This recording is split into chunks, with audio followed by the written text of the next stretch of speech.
The bill is $2,600. The backers are the mafia, you know? If you're scared, why don't you call your daddy? I found myself in an overpriced pub with my coworker. When I refused to pay the outrageous bill, the pub staff threatened me like that. Furious, I fought back. Do you want to make this a big deal? And then, 5 minutes later, just as I declared, the pub was in a huge mess, with the staff crying and apologizing. I'm Caitlin Nichols, 35 years old. I work as a regular company employee. At work, I'm close with my coworker Emily. But Emily has had a bit of a problem lately. The problem is the pub that Emily has recently become obsessed with. It's a pub on the surface, but it's a concept pub with male sugar baby apparently. I had a bad feeling about it and told her it's better to stay away, but she said it's not as high stakes. However, my bad feeling was right, and we ended up having a terrible experience there. It's definitely fun. Once you go, you'll be hooked for sure. Emily boasted about the pub and showed me the sickeningly sweet exchanges on her mobile phone. To be honest, I wasn't interested at all. I politely played along, thinking it's more worthwhile to spend money on yourself than on other people. The next day, Emily came to work as usual. Emily is very diligent, so even if she's hungover, she doesn't slack off like I do. She's been working a lot of overtime lately, which seems tough, but when I talked to her during lunch break, she started talking about that pub again. I have to make a lot of money for him. When I think that way, work becomes unbelievably fun. Really? Is he that great of a guy? Yeah, but he told me he wants a $3,000 allowance every month. It's tough if you ask me. Oh, but in return, he gives me special service when I visit the pub. I was shocked by how cheerfully Emily said that. Is she spending even more money on top of sending $3,000 every month? No matter how happy she is to be wanted, isn't that going too far? Thinking that, I advised Emily not to overdo it. But she just laughed it off. $3,000 is on the cheaper side. Some people who go there send $10,000 a month. What? If I could make that much money, I could keep a handsome man all to myself. She had a dreamy look in her eyes, but it's clearly an abnormal relationship. Feeling uneasy, I warned her not to get any strange ideas. When I asked her where that pub is located in the first place, she handed me the pub's business card, probably thinking I was getting interested.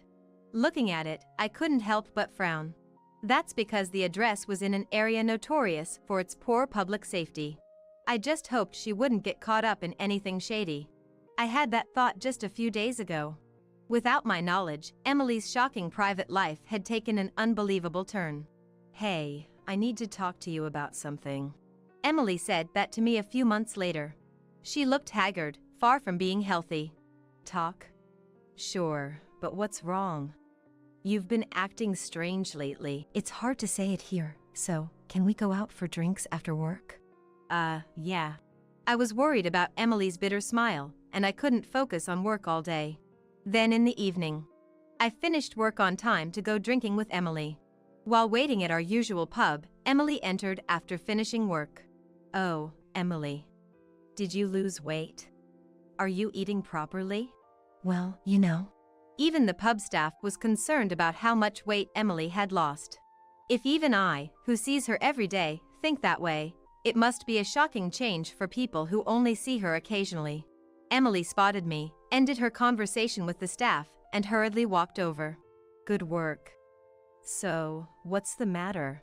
My curiosity got the better of me, and I leaned in to get to the point. Then, Emily looked apologetic and hesitant, but after ordering a drink, she quickly got to the point.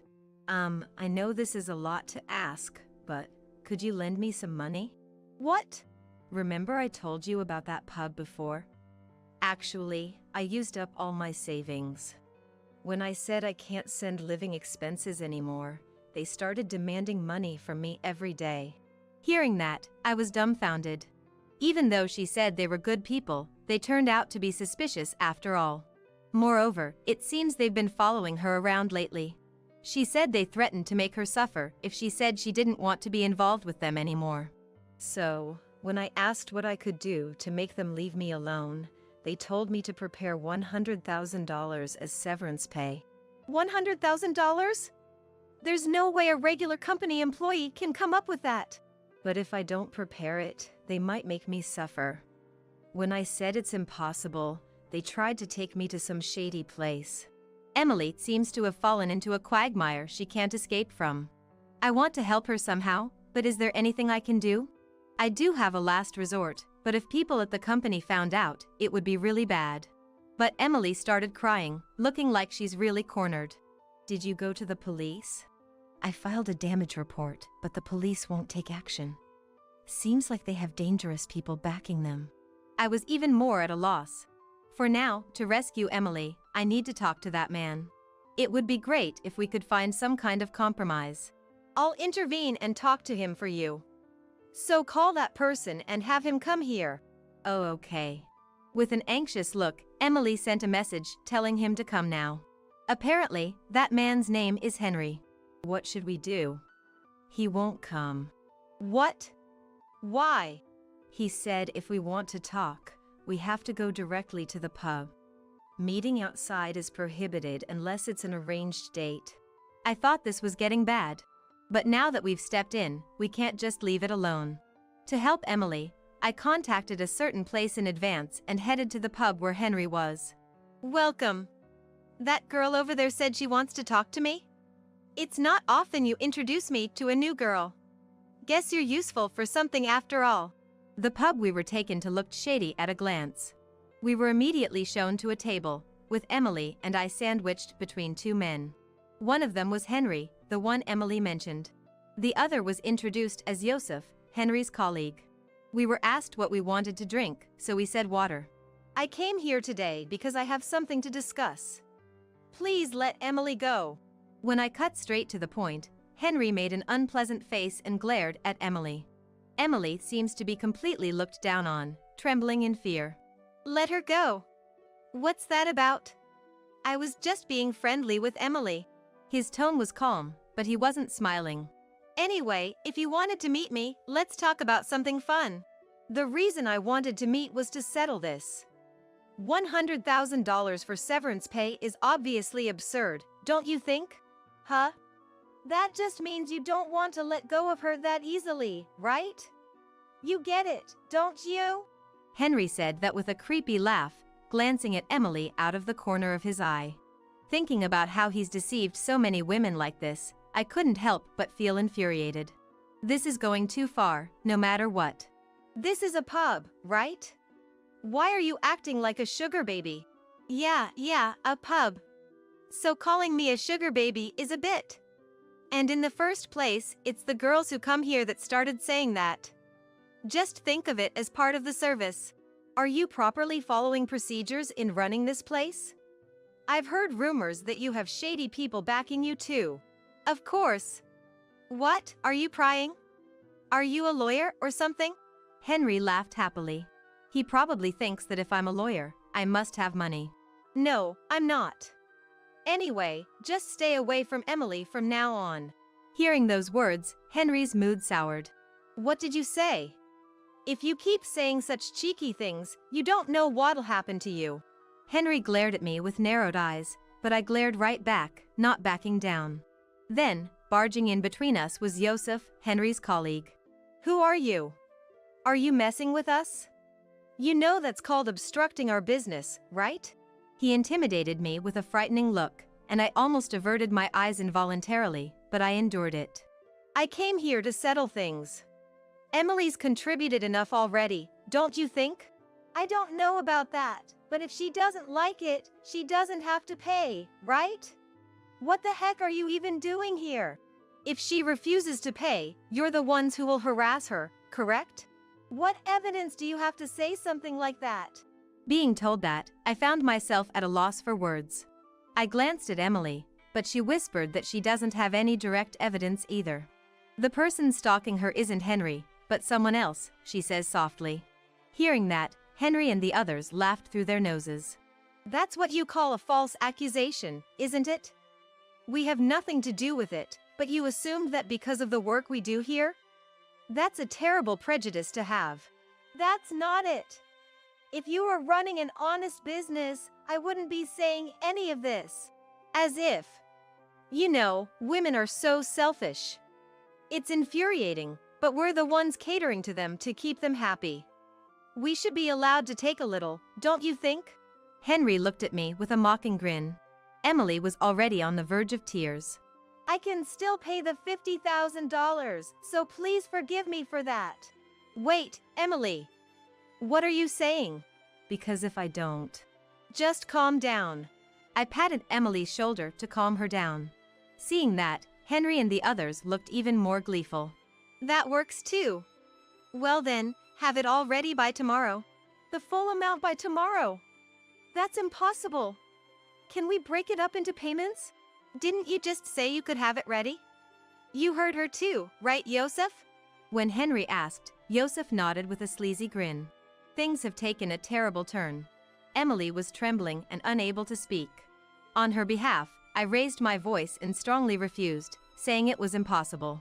But the two men wouldn't listen. You're such a noisy woman. Just go home already. We're done talking, right? The conversation isn't over yet. It is over, isn't it? We settled on $50,000. I think we're making a big concession here.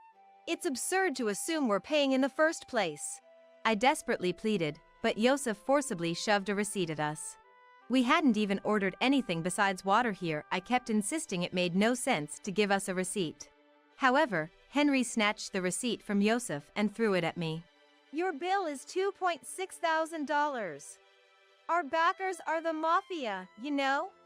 If you're scared, call your daddy. Then he threatened me to hurry up and pay while laughing mockingly. We only ordered water, right?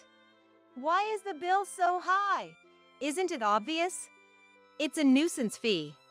If you don't pay, I really will call some people. They can introduce you to a good place to work so you can earn the money there. Hearing those words, I finally lost my temper. And I decided it was time to use the last resort I had prepared in advance. This is going to turn into a big problem, you know. I said that in a threatening tone. Hearing that, Henry and the others burst out laughing. They probably think there's nothing a mere office worker like me can do. Emily also looked at me with wide, anxious eyes. I patted Emily's shoulder reassuringly and told her I have a good plan. You going to call the cops or something? But your harassment is all caught on camera. You're the ones who will get arrested. Henry still had that smug look on his face as he said that. Yosef was also staring at us with a similar expression, but I didn't lose my bold stance. Dad? Can you come over? As I muttered that with a mobile phone in one hand, the two men laughed even harder. She seriously called her daddy. You okay with this? Your dad's about to have a bad time right in front of you. I glared at the two of them and told them to wait a few minutes. Henry and the others grumbled that they didn't have time for this, but I said it would be quick and got them to wait. 5 minutes later, a male staff member came running up to Henry and the others with a pale face. We have a problem. There are scary-looking people out front. Huh? Manager. Please do something. It seemed Henry was the manager. Hearing that, I couldn't help but smile. Doing whatever you want in this city, you must have a death wish. What are you talking about? Well, you'll find out soon enough. Henry grimaced, looking displeased. As if sensing something ominous, he suddenly grabbed me. At that moment, a shadow fell over Henry's head. Miss, is this the guy? He's definitely an unfamiliar face. What? The man who spoke was over 190 centimeters tall. He had a sturdy build and glared sternly at Henry and the others. That imposing aura made the two men cower for a moment. Seeing that I was being grabbed, the man immediately grabbed Henry's wrist tightly and told him to let go. Henry was slammed to the floor. Henry then made an exaggerated show of being in pain. Ow! What do you think you're doing? I got hurt because you grabbed me. Pay up for damages. Henry yelled at the man with a nasty grin. I was astounded by how low this man would stoop. Hearing the commotion, Emily hurried over to me and pressed close. Is it really okay to do this? Leave it to me. As I said that to reassure Emily, she stared at me uncomprehendingly. Then, even more guests arrived. What's this? Trying to collect money from the mafia? That's some nerve you've got there, punk. What? The mafia? Henry blinked, searching for the source of the voice. The voice belonged to an elderly man, flanked by 5 other men of similar stature. Despite his age, the man stood tall with a ramrod-straight spine and a face like Satan himself. "Dad, I'm sorry for calling you out here like this," I said, and Dad muttered in a low voice, "Don't worry about it." That's right, this man is my dad. He's what you might call the mafia, in charge of this entire town. Dad dotes on me and is always lenient, but he hates dishonesty. There have been times when he's scolded me harshly for doing the wrong thing. Many people looked up to Dad. This town originally had very poor public safety, so the police hardly ever got involved. No matter what happened inside, they couldn't recklessly intervene without knowing who was connected. So instead of going to the police when something happened, the townspeople would consult with Dad, who ran the streets. Even though he's mafia, Dad has ties with the local police and could settle most matters amicably. When I saw this restaurant's business card, I immediately knew it was one Dad wasn't aware of. I asked Henry to make sure, and he said he had followed the proper procedures, but I could tell right away that it was a lie. Thanks to Henry lying for me, I had a pretext to call Dad. Not only that, but before coming here, I had contacted Dad. I told him to be ready to move at any time in case something happened. Dad said he would go ahead and take care of it, but I told him I would talk to them first, because if I could make them understand, there would be no need for Dad to come out. But Henry and the others didn't take it seriously. Honestly, I didn't want to make a big deal out of it, but I felt like this was going nowhere, so I called Dad. Usually only Dad's men would come, but Dad is a worrywart, so he must have come himself. He is in a position to make enemies, so he seems fully prepared in case something happens. Many of Dad's men have already entered the restaurant. Outside, there are probably black cars parked all over the place. I've heard everything from my daughter. You're going to pay the price, right? I'll be your witness, so line up over there. No one's going to be satisfied with trying to resolve this with money, are they? Paying the price means each of you putting up something precious to you. As Dad said this, Henry and the others, who had been so confident until now, turned pale and froze. They hurriedly stood up and suddenly took a humble stance. What do you want? What do you mean, Dad? You're the boss of the Nichols family, right? You know my face? Then this will be quick. I hear you opened a store here, but I haven't heard a thing about it. Not only that, but I hear you're making quite a profit. Just what kind of store is this? As Dad glared at him, Henry explained, still pale, that it was a concept pub. He then apologized, saying that he had intended to go and pay his respects, but the intermediary had taken a long time to connect him, so he hadn't been able to go in the end. Hearing this, Dad snorted and gave Henry a sharp look. Who and where is this intermediary you're talking about? What? You should have come to pay your respects first thing, but the fact that you were put off means they're looking down on you. If we don't give them a proper talking to, it will make us look bad, won't it? Henry broke out in a cold sweat and fell silent.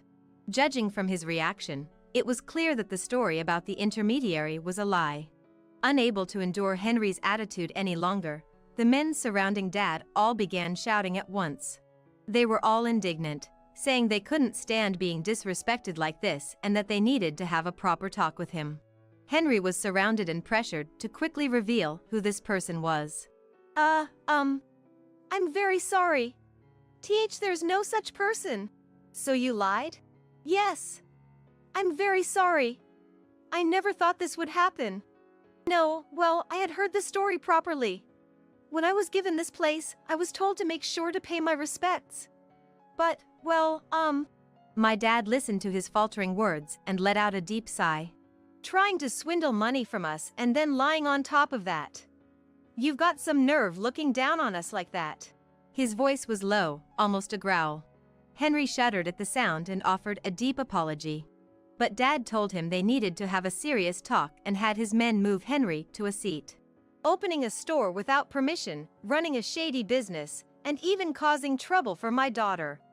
This is an unforgivable incident. How are you going to pay the price? Seated directly in front of Dad, surrounded by strong men, Henry was trembling and hanging his head. Emily also turned pale and became flustered at the sight of him, looking like he might faint at any moment. "Caitlin, you're in the mafia?" "No way. I left home, so I'm not involved. But my family is. When I saw this restaurant's business card, I knew it was one they weren't aware of, so either way, this was bound to happen." When I said that, Emily turned pale. Before I knew it, the female customers in the restaurant had disappeared, and Dad's men were glaring at the staff while waiting for the conclusion of Dad and Henry's conversation. Henry's colleague Yosef was also surrounded to prevent him from escaping. What's going to happen to Henry?" "Who knows? But since he opened a store without permission and made a lot of money through shady business practices, he'll probably have to pay a price commensurate with that." "What does that mean?" "I don't know what will happen either." Emily's voice caught in her throat, but she didn't ask me to help. She must have been fed up after being treated so badly. "By the way, Emily, I'd like you to keep quiet about my family at the company. I really wanted to keep it a secret, but I told you because I wanted to help you. You understand, right?" "Oh, of course. Deep down, I always felt guilty, like this was going too far." "Then promise me that you'll never use money like this again." Hearing those words, Emily silently nodded. Meanwhile, the conversation between Dad and Henry continued. It seemed he was being cornered quite badly. Once Dad had him thoroughly pinned down, I thought, staring intently, and my eyes met Henry's. "Hey! I won't do this again, so please help me. Convince your dad." I laughed through my nose at his pathetic appearance. "Don't you have the mafia backing you? Why don't you call them?" At those words, Henry turned pale. The mafia backing he mentioned must have been my dad. Since he had used Dad's name without even paying his respects, Dad's anger must have been at its peak. "What's this about? You have someone backing you? Then call them out right now. Which organization are they from?" "Wait. I am so sorry. I used your name without permission and did whatever I wanted. Since this town was under the Nichols family's jurisdiction, casually throwing around the mafia's name is a serious crime, even legally. Do you want to go to prison?" No way. I am sorry," Henry cried, but my dad wouldn't forgive him. Told that they needed to talk at the office, Henry tried to run away in fear, but he couldn't escape. There were many of Dad's men in the restaurant, so there was no way he could get away. As a last resort, Henry clung to me. "Please help me. I'll do anything. I won't go near that woman again. So please." "Why would I help someone who's made a fool of me? I tried to talk to you properly and warn you before it came to this. But it's your fault for not listening." Then Henry, with tears streaming down his face, expressed his regret, saying it wasn't supposed to turn out like this. Afterwards, he was put in a car and taken away somewhere. The staff who were left behind were told not to get involved again, and that if they did this kind of thing again, they wouldn't get off easy. Amidst all this, I took Emily's arm and headed to my family's house. At home, Dad promised Emily that he would make sure Henry was properly dealt with. Hearing this, Emily expressed her gratitude many times, saying she would never forget this favor, and then left. I don't know what happened to Henry after that. And I continue to go to work as usual, occasionally stopping by my family's house. Since Emily is keeping her promise, I've managed to avoid being found out. If anything, Emily has become more attached to me than before. Seeing her like this, I feel like I've gained a cute little sister, and I'm living peacefully while savoring the feeling of being admired like sisters. Nobody's going to buy your paintings. Instead of wasting your time on that, you should get a part-time job. Timothy tore up the exhibition tickets right in front of me. Silently, I stared at the pieces scattered at my feet. Tears began to overflow. Becoming an illustrator was a dream of mine since childhood.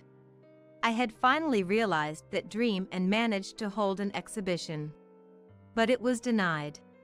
Every time I painted, Timothy, as well as my father-in-law Brian and mother-in-law Donna, made faces of disdain. Still, I endured and lived on.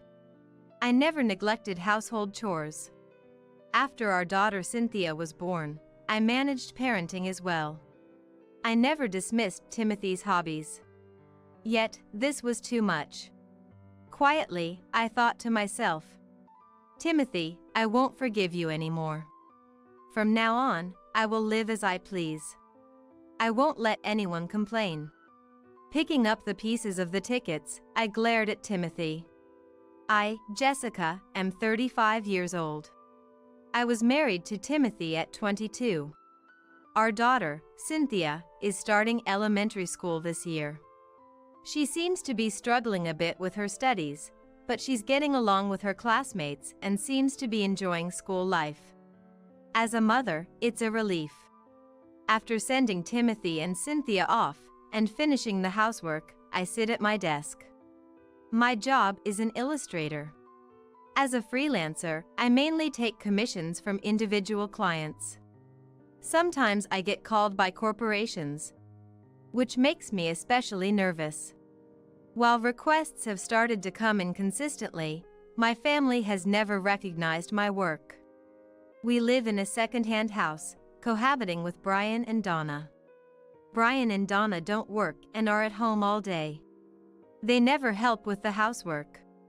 They mainly complain about my cooking and berate me for only painting. My painting isn't just a hobby. I'm getting paid for it, and I have deadlines to meet. Since you're not a painter, paintings won't make money. No matter how many times I explain, it's the same response. Brian, Donna, and Timothy seem to think I'm lying just because I want to paint.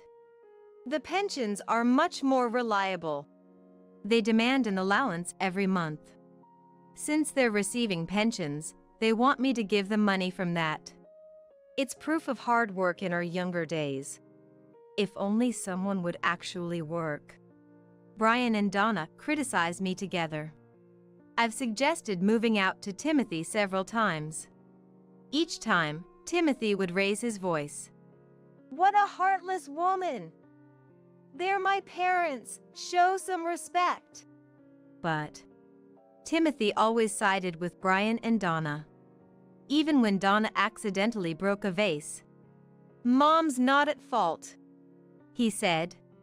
It's your fault for placing such a fragile thing here.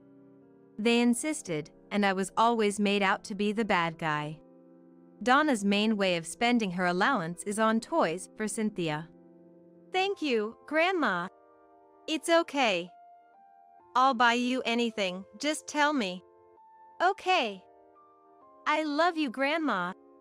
Unaware of the truth, Cynthia is fond of Donna. On the other hand, when we go shopping and Cynthia wants sweets, I sometimes take them away from her. At such times, Cynthia would yell at me. You're mean. You're nothing like Grandma. Cynthia, I'm saying no because I'm worried about you. You'll get cavities if you eat too much. But Grandma says it's okay. Stop comparing me to Grandma. I raised my voice unintentionally. Cynthia started crying. Other customers looked over while talking. That night, Timothy came home furious. How dare you make Cynthia cry? But I don't want to hear any excuses. From now on, Cynthia's care will be Mom's and my responsibility, so you don't have to do anything. I was shocked by that order. I wondered if Timothy and Donna, who spoil Cynthia without doing anything, really believe they can take care of her. But Timothy's eyes were serious. Feeling overwhelmed, I nodded. However, Timothy's seriousness lasted only 3 days. Donna seemed not even to listen and did nothing as well. To think of it, I'm the one working. It's not fair for only you to live without doing anything. With that, he once again instructed me to take care of Cynthia. Despite the continuous unpleasantness, my work was going well. Is this really happening? While reading an email, I muttered to myself. A client, with whom I had corresponded a few times, had invited me to an exhibition. Excited, my cheeks flushed. I checked the email several times, savoring the fact that it was true. To hold an exhibition, I needed many paintings. There were repostings of past works, but the main content was still new creations. I started creating with more passion than ever before. I always worked late at night when my family was asleep. Even if my family didn't acknowledge me, there were people who appreciated my paintings. That alone made me feel like I could keep going no matter what. The exhibition was fast approaching next month. After delivering several new pieces, all that was left was to wait for the event. Tickets for the day of the event were sent to me. There were 3 tickets. It was a thoughtful gesture from the organizers for families. I was uncertain. Would Timothy come with me? Maybe the success of the exhibition could make him acknowledge my career as an illustrator. I decided to invite Timothy. Hey, Timothy. What? At that moment, Timothy was watching TV. A baseball game. It was a game featuring the player Timothy supports. Engrossed in the TV, Timothy said, "I'll be going out next month. I've got plans to drink with friends." "Oh. Can't you make some time?" "Why should I? My work has been recognized, and there's an exhibition coming up. I was hoping you could come see it." Timothy silently watched the TV. Impatiently, I repeated, "It's my first exhibition. A regular and important client organized it, and there will be new paintings." "What are you talking about?" Finally, Timothy looked my way. His eyes were twisted in contempt. "Don't drag me into your playtime." "It's not play. The paintings on display might even sell." "Your paintings? Nobody's going to buy them. Instead of wasting time on that, you should get a part-time job," Timothy shouted. He snatched the tickets from my hand. And then, he tore them up right in front of me. The pieces scattered at my feet. I stared at the pieces in a daze. I was speechless. Only tears overflowed. Picking up the pieces of the tickets, I thought to myself, Timothy will never understand my profession. I have never dismissed Timothy's hobbies. But Timothy would not allow me to have hobbies, nor to make them my job. I've reached my limit. I found myself glaring at Timothy. I can't take it anymore. I blurted out. Saying it out loud, I felt my resolve harden. I should leave Timothy. Honestly, divorce had always been on my mind. The divorce papers were kept in a drawer in my room. But every time I thought of handing them to Timothy, I remembered Cynthia. Cynthia needs both her parents. And if I took her and left the house, she would have to transfer schools. That's why I've been enduring it all this time. But that ends today. Hey, Jessica. Ignoring Timothy's call, I returned to my room. I gathered my things and filled out the divorce papers. This is it. Nodding to myself, I headed to Cynthia's room. Cynthia seemed to be doing her homework, sitting at her desk. Mom? I'm sorry, Cynthia. Seeing Cynthia's face, I was overwhelmed with guilt. I hugged Cynthia impulsively. Cynthia was surprised. Cynthia. I've decided to leave this house. Huh? Innocence faded from Cynthia's face. Feeling sorry for Cynthia yet continuing, I said. What do you want to do, Cynthia? Stay here with Dad, or come with me? I thought she wouldn't come. Cynthia was fond of Donna, and I was always scolding her. With that thought and a wry smile, Cynthia surprised me. I'll go with you. Cynthia. I love the paintings you make, Mom. Saying that, Cynthia laughed. With a shy smile, she pointed to the desk. I'm imitating you. I want to get good at drawing too. No, Cynthia, you're already good. You'll be better than me in no time. I was tearing up. Cynthia had drawn a girl standing in a field of flowers. It was a theme I often enjoyed painting. I left the divorce papers on the living room table and left the house. Holding Cynthia's hand, we headed to my parents' house. Since I had explained the situation just before leaving, my parents welcomed us smoothly. To think Timothy was such a person. It must have been hard, Jessica. Yeah. Without a moment to rest, my mobile phone rang. It was Timothy calling. On the phone, Timothy was furious. Jessica! Where's Cynthia? Cynthia is with me. And it's her choice, so it's not kidnapping. Custody, no matter how much the parents argue, ultimately depends on the child's decision. I had read up on custody laws in preparation for the divorce, so I was informed. And Cynthia chose to stay with me. Is that Dad? Yes. Do you want to talk? Yeah. I handed the mobile phone to Cynthia. Timothy's voice softened immediately. Cynthia! Are you okay? Yeah. Dad, I'm sorry. But I want to be with Mom. What are you saying? You'll be unhappy if you're with Mom. Come back. Dad, that's not true.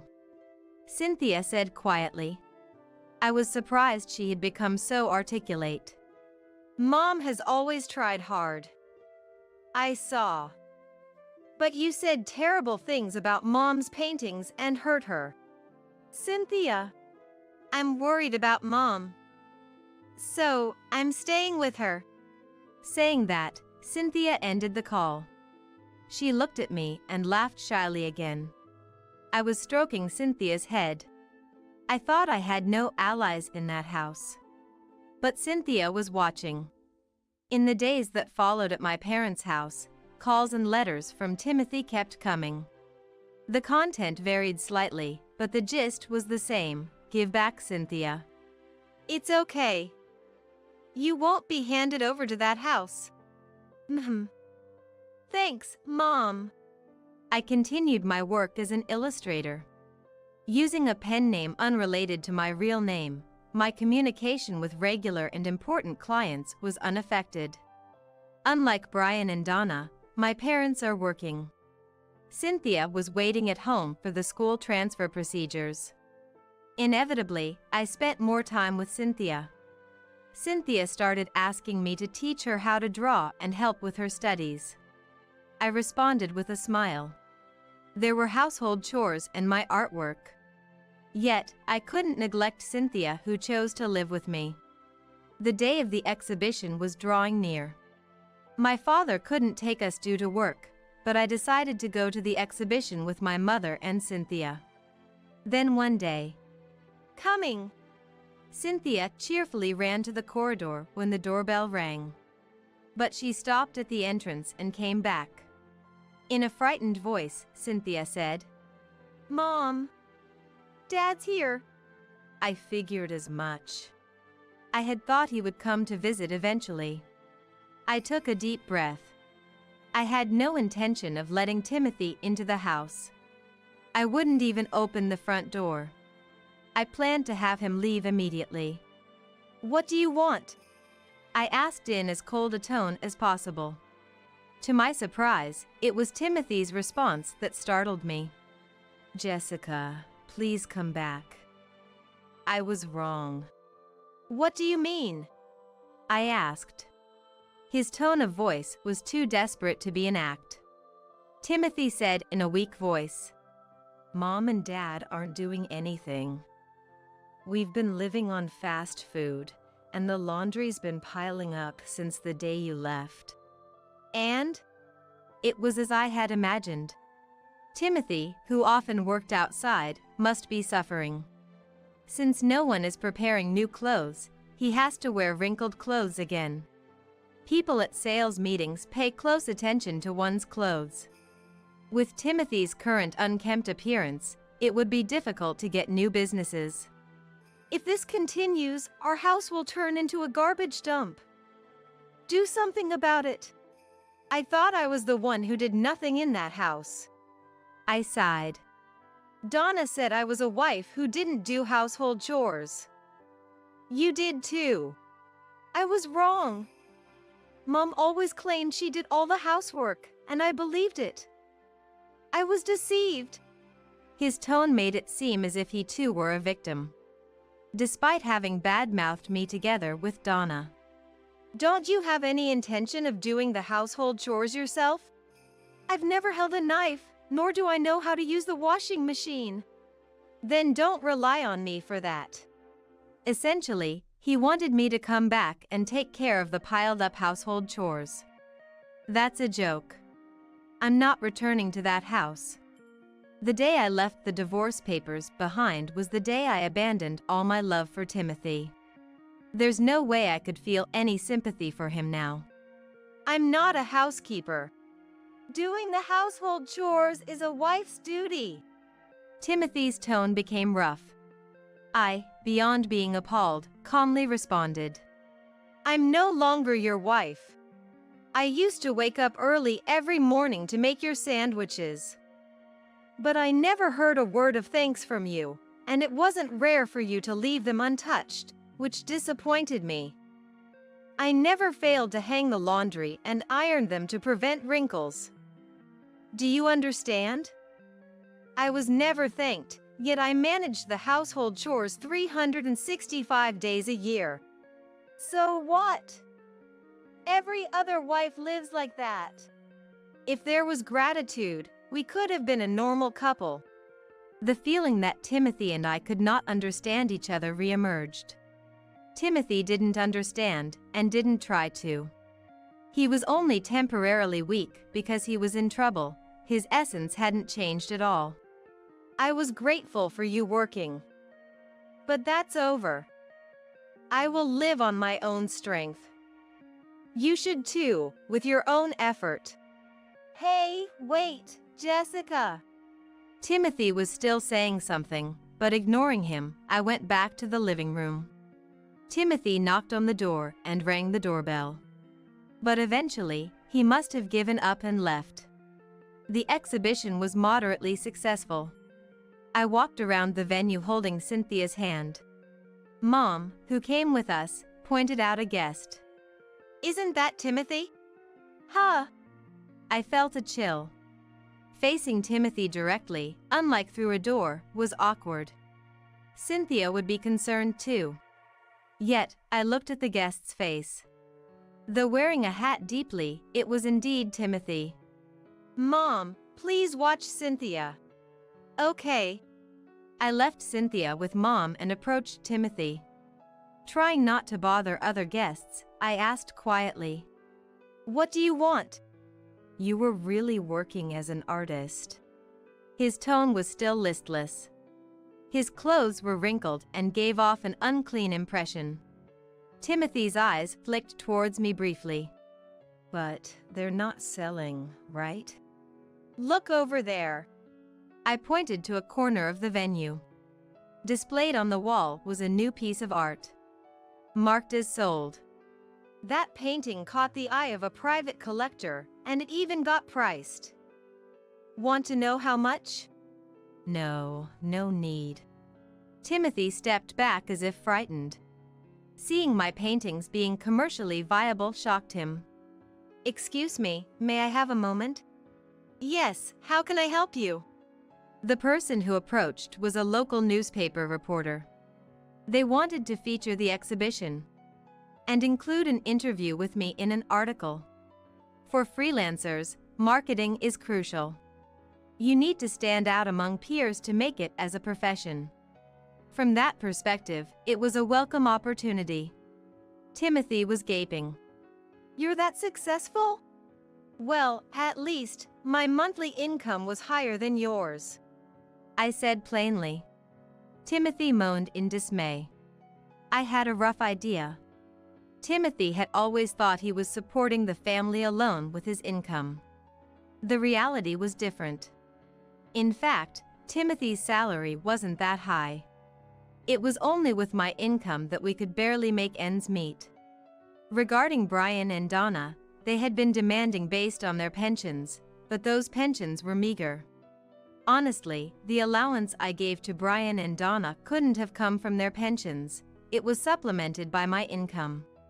Jessica, you were an amazing person. What are you saying now? I started to walk away from Timothy. He tried to follow me. Jessica, let's start over. You can draw as much as you like. I'll help with the household chores. So, please come back. I didn't respond. The proposal was too convenient for Timothy alone, and I was dumbfounded by it. Besides, I shifted my gaze. He didn't seem to have the courage to speak to me directly, but I had felt their gaze on me for a while now. Indeed, it was Brian and Donna, now in tattered clothes. Brian and Donna were standing in front of my painting that had been marked as sold. They were looking back and forth between the sold sign and me, as if their eyes were about to pop out of their heads. They didn't even glance at my painting. They were just shocked by the fact that a painting could be turned into money. Timothy, how did you get into the venue after you tore up the ticket? I said I was the husband of the illustrator, and they let me in. Ex-husband. My dismay deepened. By tearing up the ticket, Timothy had cut himself off from any benefits of my art. From now on, he had to live on his income and the proud pensions of Brian and Donna. Excuse me, this work is really wonderful. Thank you. A customer complimented me, and another one of my paintings sold right there. Timothy, Brian, and Donna watched the scene in disbelief. The next day, Timothy's calls became more intense. What's happened to Dad? Yes. What a pickle. The effort to bring me back was unprecedented. After some thought, I reported Timothy as a stalker to the police. Although Timothy must have received a warning, his continued phone calls and stalking behaviors eventually got him in trouble with the police. Me? A stalker? That's ridiculous. I'm her husband. He claimed, but the divorce was already finalized, rendering his protests meaningless. Faced with their son causing a police matter, Brian and Donna also left Timothy's side as if fleeing, likely followed by bad rumors wherever they went. My profession was not recognized by my family. That must have been tough. During the interview, I shared the pain of not being acknowledged for my work by Brian, Donna, and Timothy. The emerging creator is a tragic heroine, overcoming adversity to continue her work. That was the headline. I looked at the article as if it were about someone else. Tragic heroine sounded too sweet. It was tough. But now, it's different. I have Cynthia. I have my parents. And I have the voices of fans who need my work. Timothy. The ticket you denied had this much power. Though it was a local paper, the article improved my recognition as an artist. Work started coming in more than before, and I could support Cynthia on my single income. Staying with my parents indefinitely felt uncomfortable. I decided to rent an apartment with Cynthia, choosing a place as close as possible to her new school.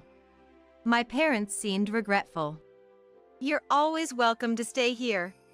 Yes, Jessica, you've been through a lot at that house. Thank you.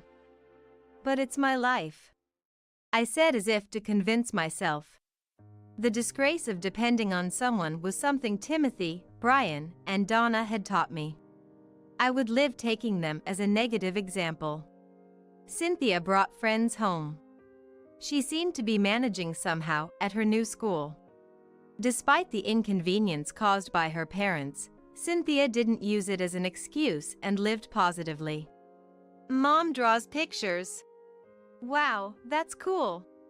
Since moving, Cynthia's speech had matured somewhat. She started practicing drawing seriously. Until then, she would whimsically draw girls in her free notebook, but she began showing interest in the equipment I used for work, spending more time watching me work. "I'm going to be like you, Mom." "Really? I'm glad. Then, want to try using this pen? Can I?" Cynthia's cheeks flushed with excitement. It reminded me of myself when I got new notebooks or paints, and I smiled. Cynthia and I, we truly are mother and daughter. At first, Cynthia couldn't draw straight lines. Trying to draw, her lines would warp into squiggly blobs. But after many attempts, Cynthia's lines began to form into pictures. Her work with paints and colored pencils showed signs of improvement. Apparently, she's among the better artists in her class. "Mom, look! My teacher praised this picture." "Really? Let me see." I was thrilled. It's my daughter's growth. There's no way I wouldn't be happy. I had only taught Cynthia the very basics. How to break down the human body into parts for easier drawing and the relationship between light sources and shadows. Other than that, Cynthia must have learned by watching my work and completed paintings. Cynthia might be more talented than me. I genuinely thought so, without exaggeration. Cynthia smiled shyly. I will continue to draw. For Cynthia. For my fans. And most of all, for myself, who never gave up on drawing no matter the circumstances. Standing is common sense for a daughter-in-law. I had been preparing food and welcoming guests since the morning at a family gathering. Being 9 months pregnant, I was taking a short break on the sofa in the back. When my mother-in-law, Susan, found me sitting, her expression changed drastically as she approached me and snapped those words. "Susan, I'm sorry. I'm just having some discomfort in my stomach." Unable to stand due to the pain, I apologized while remaining seated on the sofa. As I struggled to get up, Susan, seeming to give up, turned to leave but then shockingly kicked my stomach. "Susan, how could you?" I immediately curled up to protect my stomach, and fortunately, I didn't feel much pain. "It's your useless body that's the problem." This was a line I was all too familiar with after always being oppressed, but I was left speechless by the shock of being kicked in the stomach.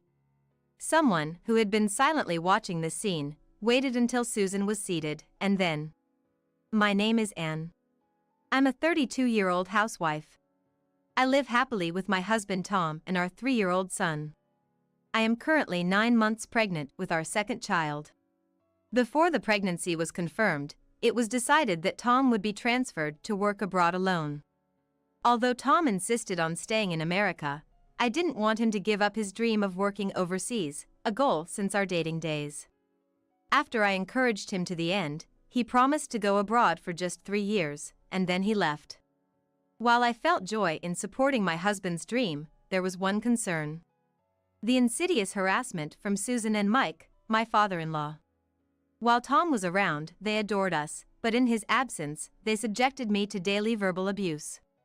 Since Susan and Mike were kind in front of Tom, I always tried to bring him along. But for the next 3 years, I'll have to endure their malicious harassment alone, which is disheartening. However, I couldn't discuss it with Tom, knowing it would only add to his worries and considering Susan's feelings towards her son. Initially, I tried to please them by complying with everything, but no matter what, I only faced their resentment. All I want is to get along with Mike and Susan. Desiring a peaceful relationship with Susan and Mike, one day, I finally broke down and decided to be submissive. Then I heard shocking words from them. "You stole our precious son from us." That's what Susan declared. "Ever since you married our son, he hardly pays any attention to us."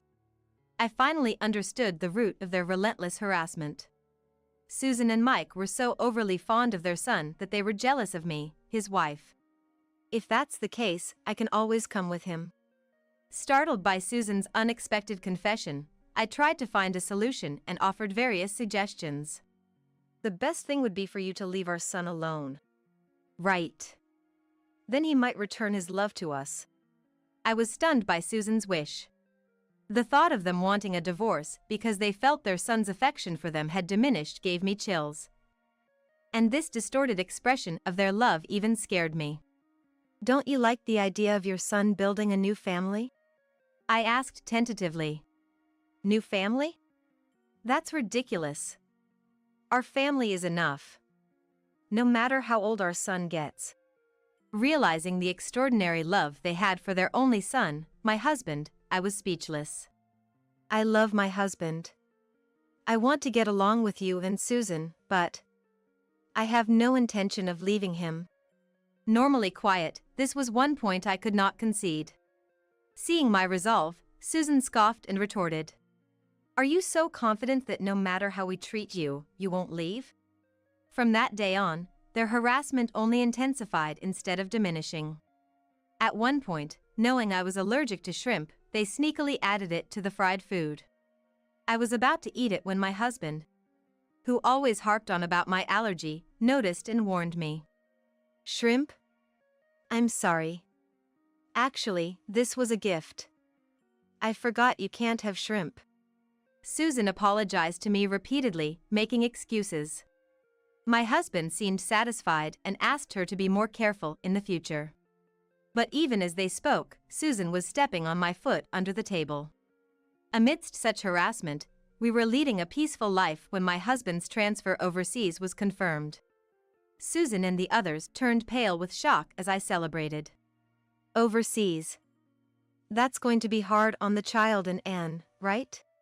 My father-in-law, Mike, really just not wanting to be separated from them, used me as an excuse. My husband said it was a decision we made together, and I knew the anger would soon be directed at me.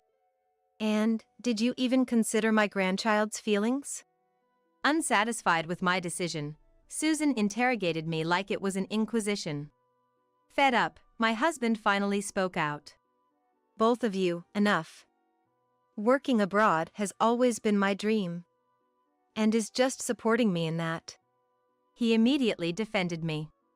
We support you too. But now just isn't the right time, is it? Mike seemed a bit sorry, yet unable to agree. That's right. The grandchild is only 3 years old. It's too much for Anne. Susan, for once, seemed to be on my side, using my name in her argument. I'm fine. Tom and I have discussed it and decided to go for it. I spoke up, my voice trembling slightly, trying to act bravely so my husband wouldn't worry. Realizing our determination, Susan and Mike reluctantly accepted it, though with a sense of defeat. That night, feeling sorry towards Susan and Mike, my husband suggested we all have dinner together. I had been avoiding eating with them since the shrimp allergy incident, but I decided to endure it for my husband's sake. Then let us, the ladies, get busy preparing in the kitchen. You relax. Susan, excited to cook for her son after a long time, went into the kitchen. Hesitant to be alone with her, I steeled myself and followed her to the kitchen. Aren't you afraid our son might leave you when he returns from abroad? Susan's words, still hoping for our breakup, drained the blood from my face. Realizing it was pointless to engage, I silently started preparing. While we were working on different ingredients, Susan called out to me. And that pot over there is cool. Could you take it to the table? Busy with preparations, I followed Susan's instructions and grabbed the pot handle with my bare hands, only to let go immediately from the scorching heat. A pot of steaming hot beef stew fell right at my feet. I burned my hands and feet. Hearing my scream, my husband and Susan rushed over. And, did you touch it with your bare hands? I told you to be careful of burns. What should we do now?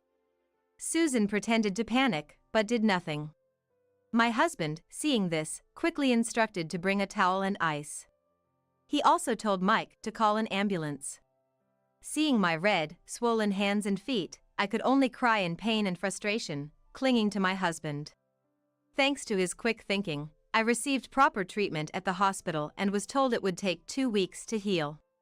Slowly, my spirit was breaking from Susan's escalating insidious bullying.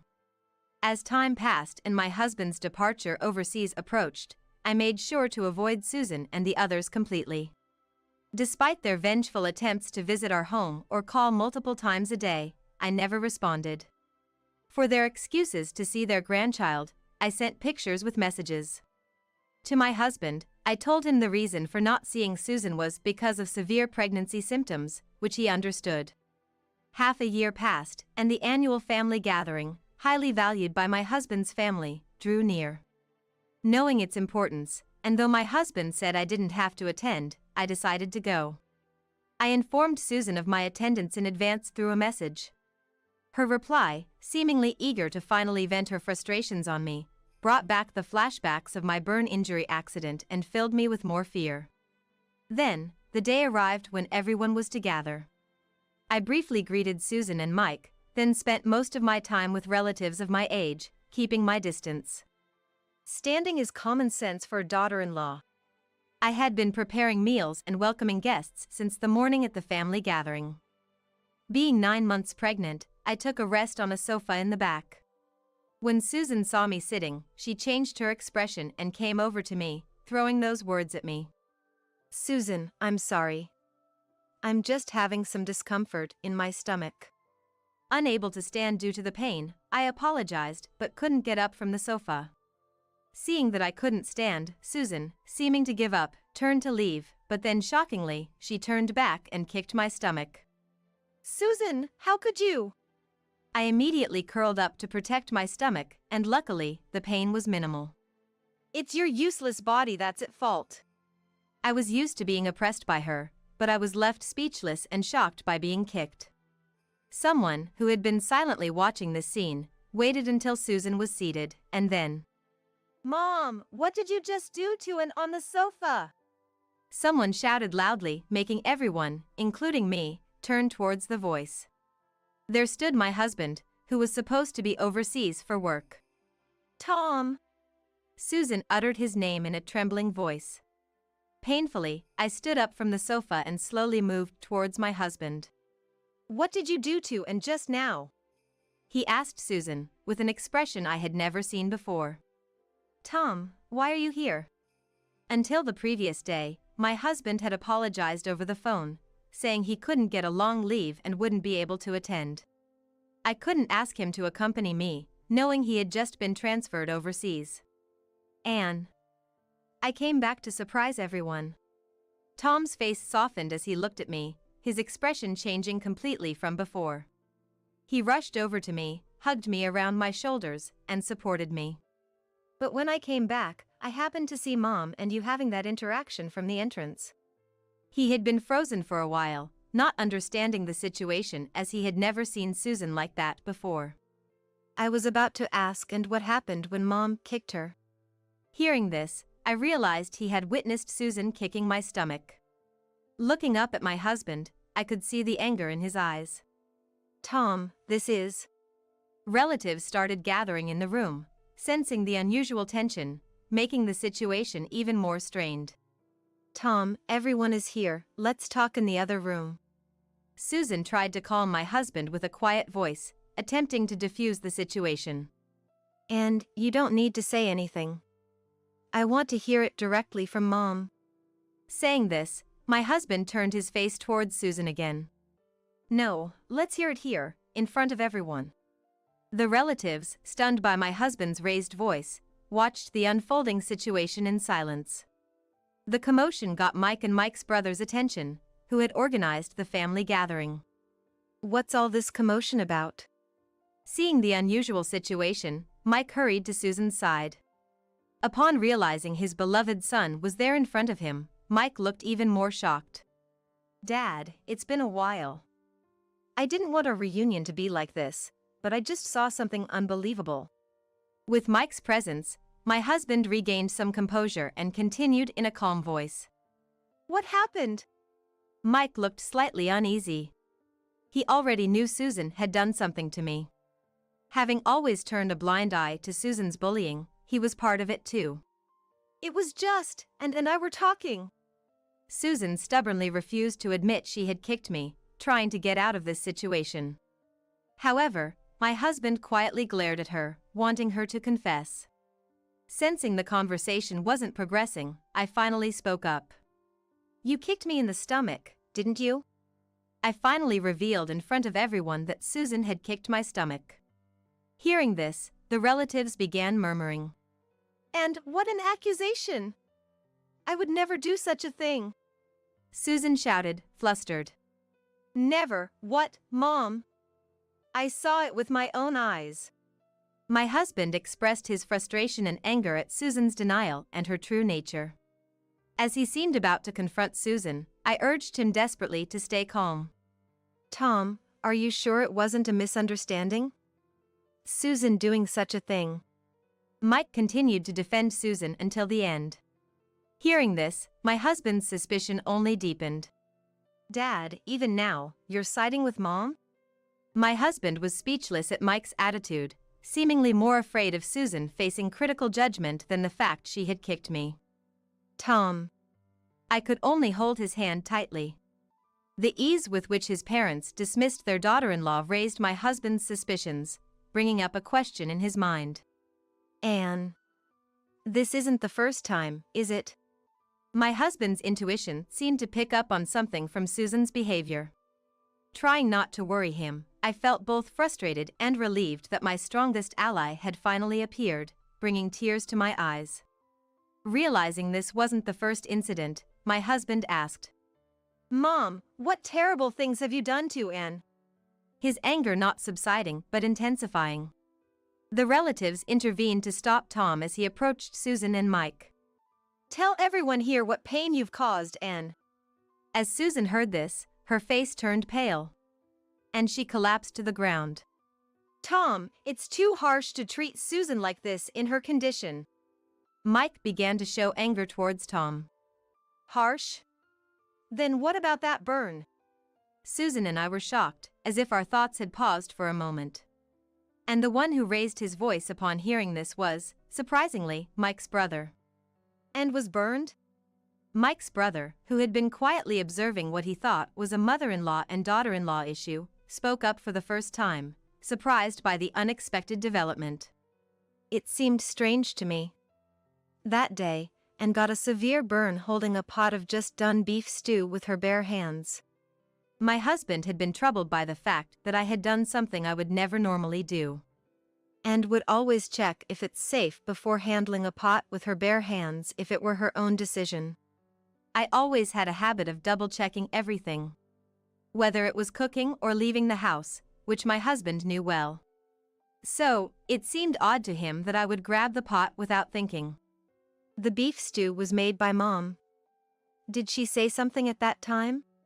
As he pressed for answers, Susan and Mike fell silent. Some relatives defended Susan, while others expressed disbelief. I decided to reveal everything. "That time, Susan said it was cool, right?" I repeated Susan's words with courage. I explained how I was busy with my own cooking preparations that day and took Susan's words at face value without checking the pot. "I regret not verifying and ended up getting burned."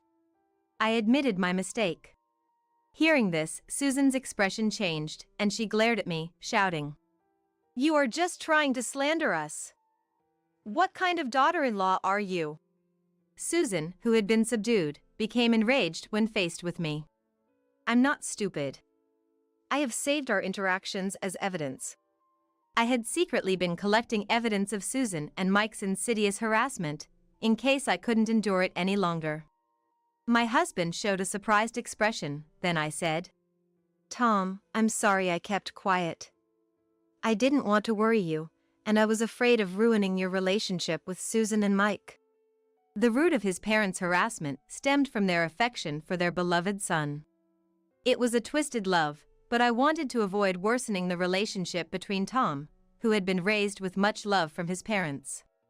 Susan and Mike, not expecting that I had been considerate of them, turned pale upon hearing this. "Mom, Dad, did you hear?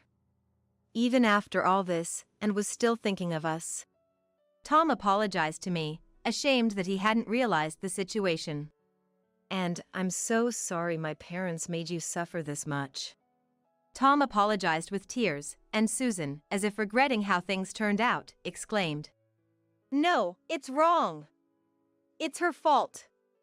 She stole our precious son." It was the moment Susan's true nature was revealed. The relatives around us looked on with cold eyes. Even Mike, considering his brother's reputation, tried to stop Susan's outburst. "Who stole me from you? Are you doing all this too and because of me?" My husband was speechless.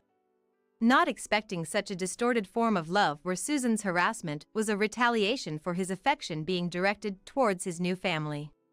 "I'm grateful for how you raised me. But the most important thing to me now is and our family." He expressed his feelings to Susan and Mike. He then shared how much respect and consideration we had always shown towards Susan and her family. "Mom, Dad, I wanted you to see the irreplaceable love of your grandchildren and Anne's admiration for you." Moved by their son's desperate plea, Susan and Mike seemed to finally realize the gravity of the situation, and Mike collapsed on the spot. "Mom and Dad, you've destroyed your own daughter-in-law's love and my trust with your own hands." Hearing this, Susan, realizing for the first time that she had disappointed her precious son, broke down in tears. Seeing Susan crying and distraught, a part of me felt sorry for her outburst. But more so, I felt a sense of relief in her taking responsibility for this mess. Mike's brother, changing the dire atmosphere, intervened. "All right, this isn't a spectacle. The four of you, please move to a quieter room." With those words, the other relatives awkwardly dispersed. Receiving words of sympathy and encouragement, I began to relax a bit. Supported by my husband's arm, we moved to a quieter room as Mike's brother suggested. Once the four of us were inside, an uncomfortable silence filled the room.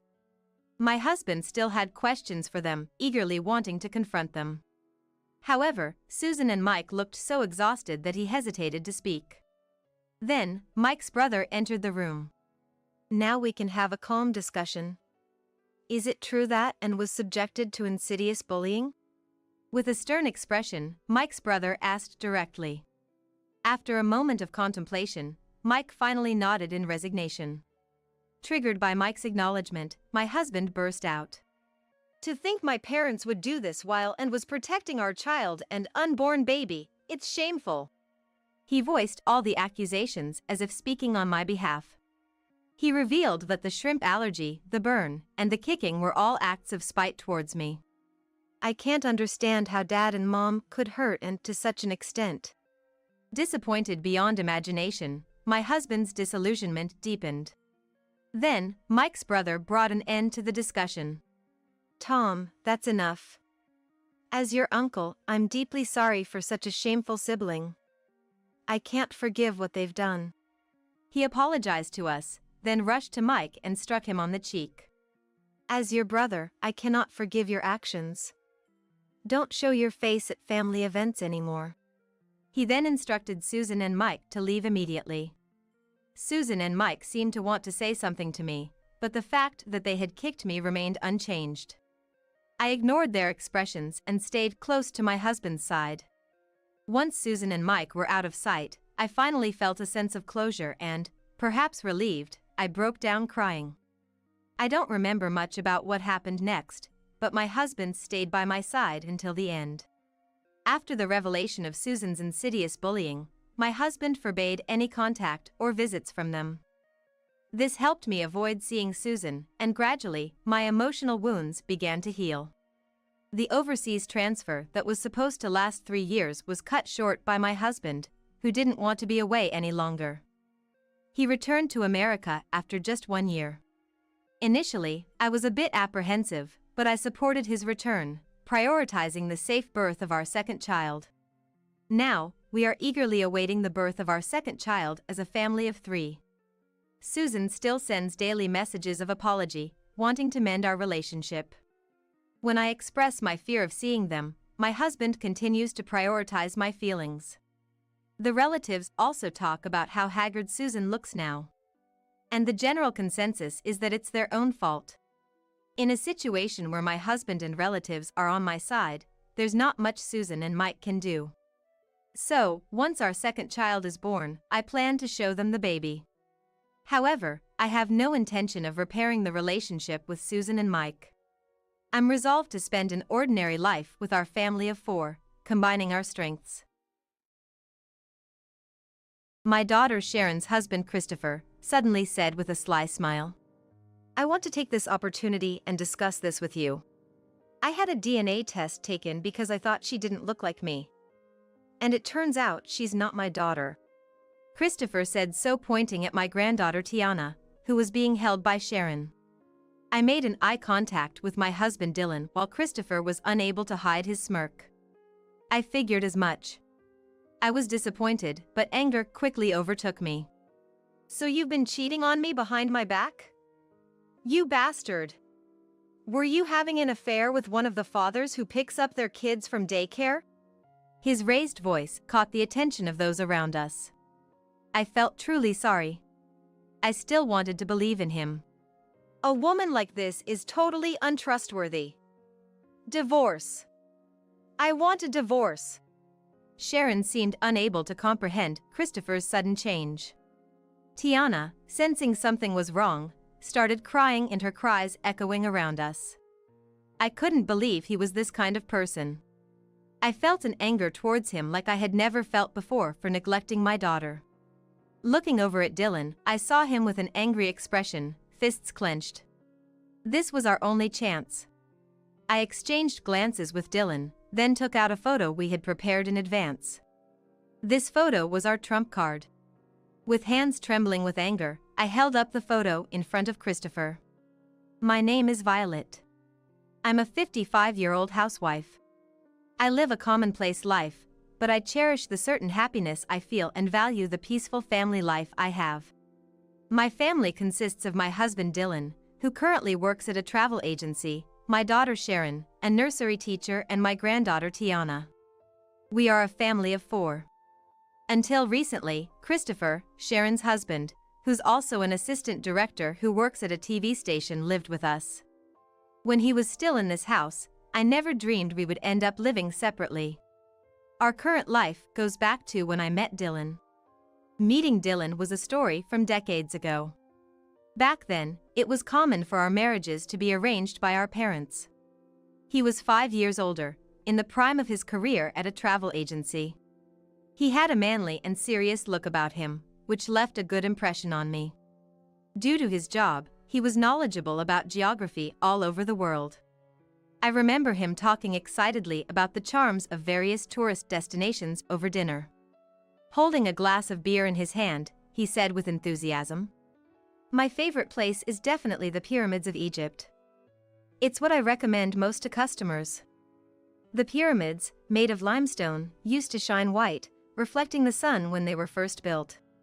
His carefree smile, like a little boy, stirred something in my heart. Seeing him like that, I wanted to sit next to him and hear more. "I would love for you to take me to your recommended places, Dylan." To that he responded with a smile. "Leave it to me." That's how we hit it off, starting a relationship with marriage in mind. Dylan was busy with work, but he always made time for me. His experience in a travel agency showed in how perfectly he planned our dates and trips. I wanted to walk through life with this man. After a few months of dating, I was convinced that we could make a married life work. "Please marry me. I want to see the pyramids with you on our honeymoon." It was an unplanned proposal.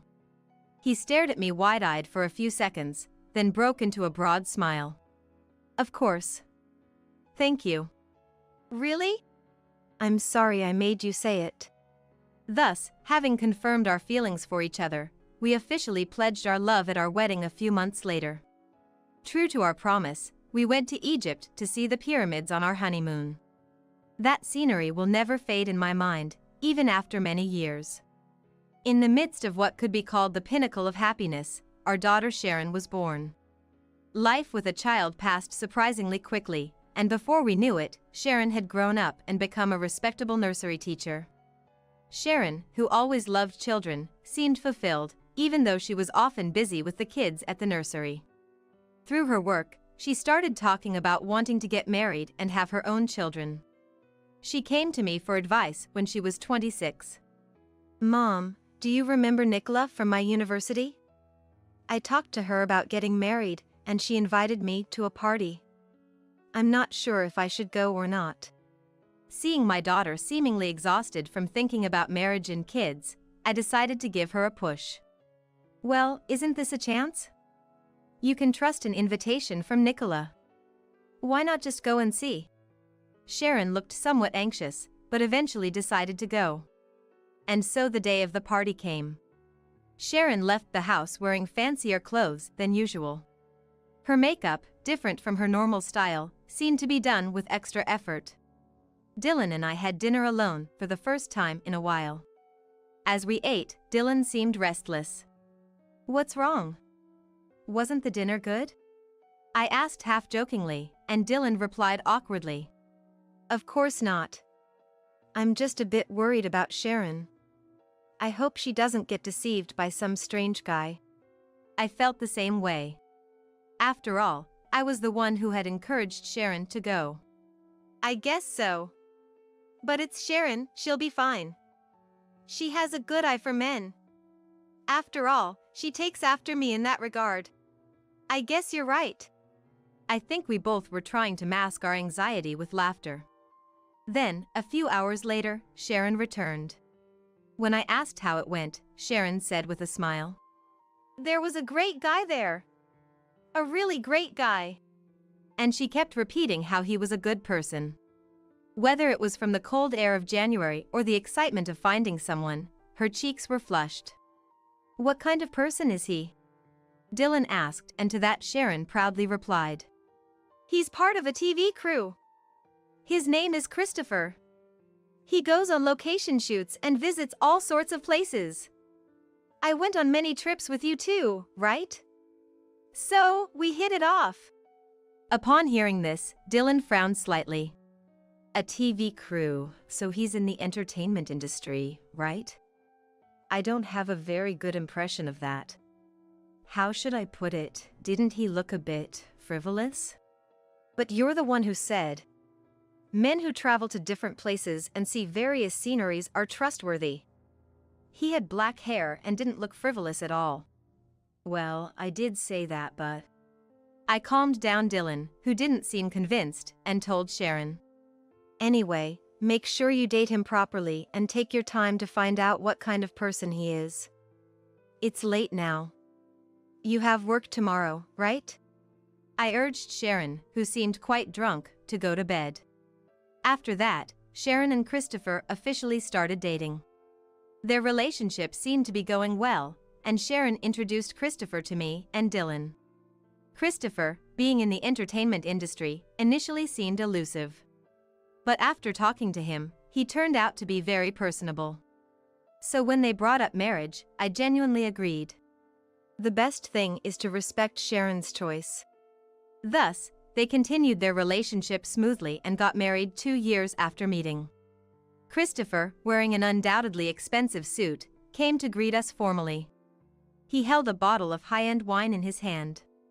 I was genuinely happy for Sharon's marriage. Sharon's face, brimming with happiness, made it clear she was at the peak of her joy. Thinking back, that might have been the happiest time. Christopher, looking confident, addressed Dylan. "I've brought some wine. Let me pour you a glass." Dylan, albeit awkwardly, accepted it. The meal continued in a good atmosphere for a while. It was when the bottom of the wine bottle Christopher brought started to show that the mood changed. "You're in the entertainment industry, right? Frankly, I still can't trust you." Dylan's words made me freeze. The room suddenly became quiet, the atmosphere tense. I didn't want to ruin this happy moment. "Hey, why are you saying such unpleasant things all of a sudden?" I sharply said to Dylan. Sharon then spoke up. "That's right. What are you talking about, Dad? That's just prejudice. It's terrible that you can't trust the person I chose." Dylan's frown did not ease even at Sharon's words. Christopher tried to maintain a smile, but he was undoubtedly upset. The evening ended with an awkward atmosphere. After Christopher left, a sober Dylan sincerely apologized to us. Indeed, Dylan's opinion was nothing but a prejudice. Sharon's smile had proved Christopher was a good match, which was evident. Gradually, seeing our daughter's happy smile, Dylan began to accept Christopher. They were supposed to have pledged eternal love at their wedding. They were supposed to be in love. Now, I regret not listening more to Dylan's concerns. As Sharon was approaching her 30s, she announced her pregnancy. Both Dylan and I were overjoyed. Dylan, like when he talks about tourist destinations, awaited the grandchild's birth with a childlike smile. And I too, got too excited for my age. You two are getting ahead of yourselves. Then, at Sharon's request, she and Christopher decided to move in with us. We thought it would be better for everyone to live here together. We were saying you guys would surely be happy living with your grandchild. That's true. You both have jobs, right? Leave the caregiving to Grandma and Grandpa. Don't worry. Their belongings had already been moved from the nearby apartment where they had been living. Everything was prepared for the whole family to live together. Tears welled up as I thought about my daughter's growth and the upcoming birth of my grandchild. As we had these conversations, Sharon's belly grew. Christopher was still busy with work. I understood his job, but I wondered if he couldn't be a bit more supportive of Sharon. As for Sharon, being on maternity leave, she spent most of her time at home. I asked about Christopher's work. Sharon, rubbing her belly, defended him. Christopher is busy. He's always on the go. But he calls every day to say good morning and good night. We're even thinking of names for the baby together. Hoping for a beautiful girl. Oh, we'd love to help pick a name too. Sharon smiled, savoring her happiness, as she listed a few name options.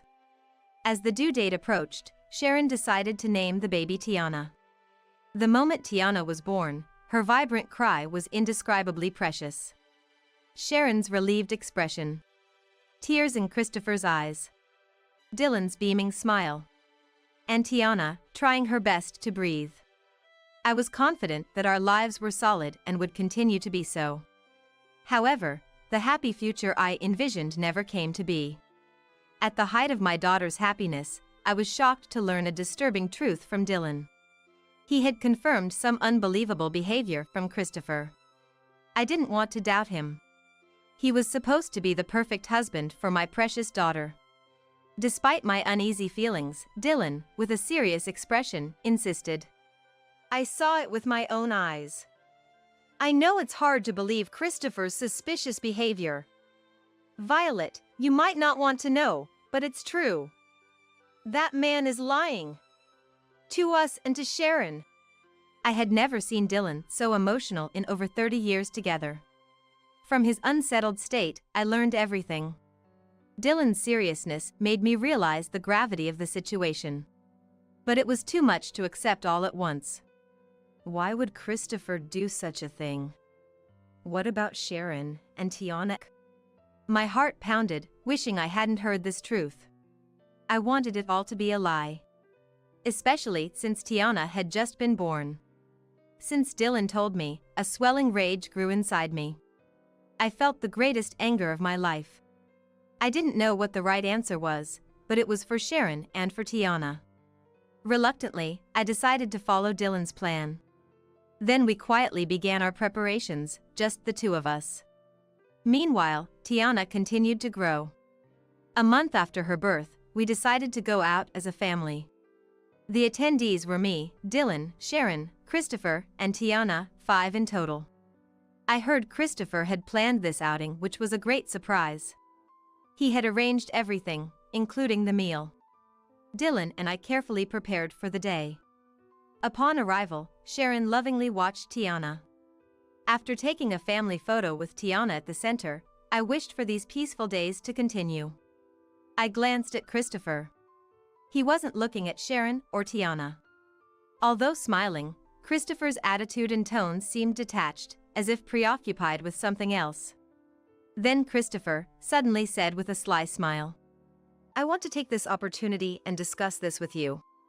I had a DNA test taken because I thought she didn't look like me. And it turns out she's not my daughter. Christopher said so, pointing at my granddaughter Tiana, who was being held by Sharon. I made an eye contact with my husband Dylan while Christopher was unable to hide his smirk. Just as I thought. I was disappointed, but quickly anger overwhelmed me. The test results show that Tiana is not my child. His shout drew the attention of those around us. So you've been cheating on me behind my back? You bastard. Were you having an affair with one of the fathers who picks up their kids from daycare? I felt a deep sense of regret. I still wanted to believe in him.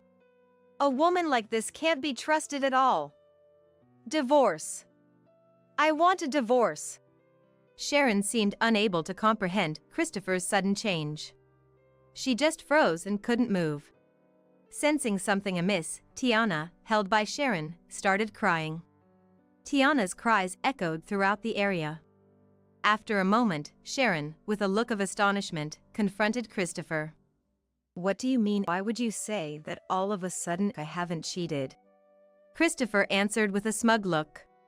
You say you haven't cheated, but can you provide any concrete evidence right now? I can't provide that, but I really haven't. Ah, so you're making excuses. I have irrefutable evidence here. Saying this, Christopher showed us the DNA test results and a divorce application.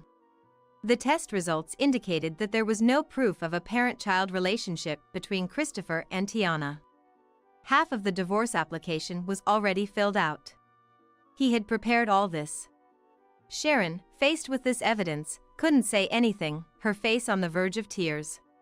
Her lips were tightly pressed, enduring the pain, and my heart ached for her. Who could have imagined she would be treated this way? The results show that she's not my child. A cheating woman made a child with some other man, and the DNA proves it. Sign the divorce papers quickly. If you resist, I'll take you to court and demand compensation. Then Christopher, who had retracted his smile, spoke in a low voice. Hey, I've got a good lawyer. You can't escape, so be prepared. It's incredible how far he could take this act. This was the man he turned out to be. I felt a rage towards him like never before for neglecting my daughter. Glancing at Dylan, I saw he was angry too. Now was the only chance. I exchanged glances with Dylan and then took out a photo we had prepared in advance. This photo was our trump card. Holding it with trembling, angry hands, I presented it in front of Christopher. If you're going to do that, we have something to present as well. Right, Dylan? Yes, indeed. Dylan pulled several photos from his jacket pocket.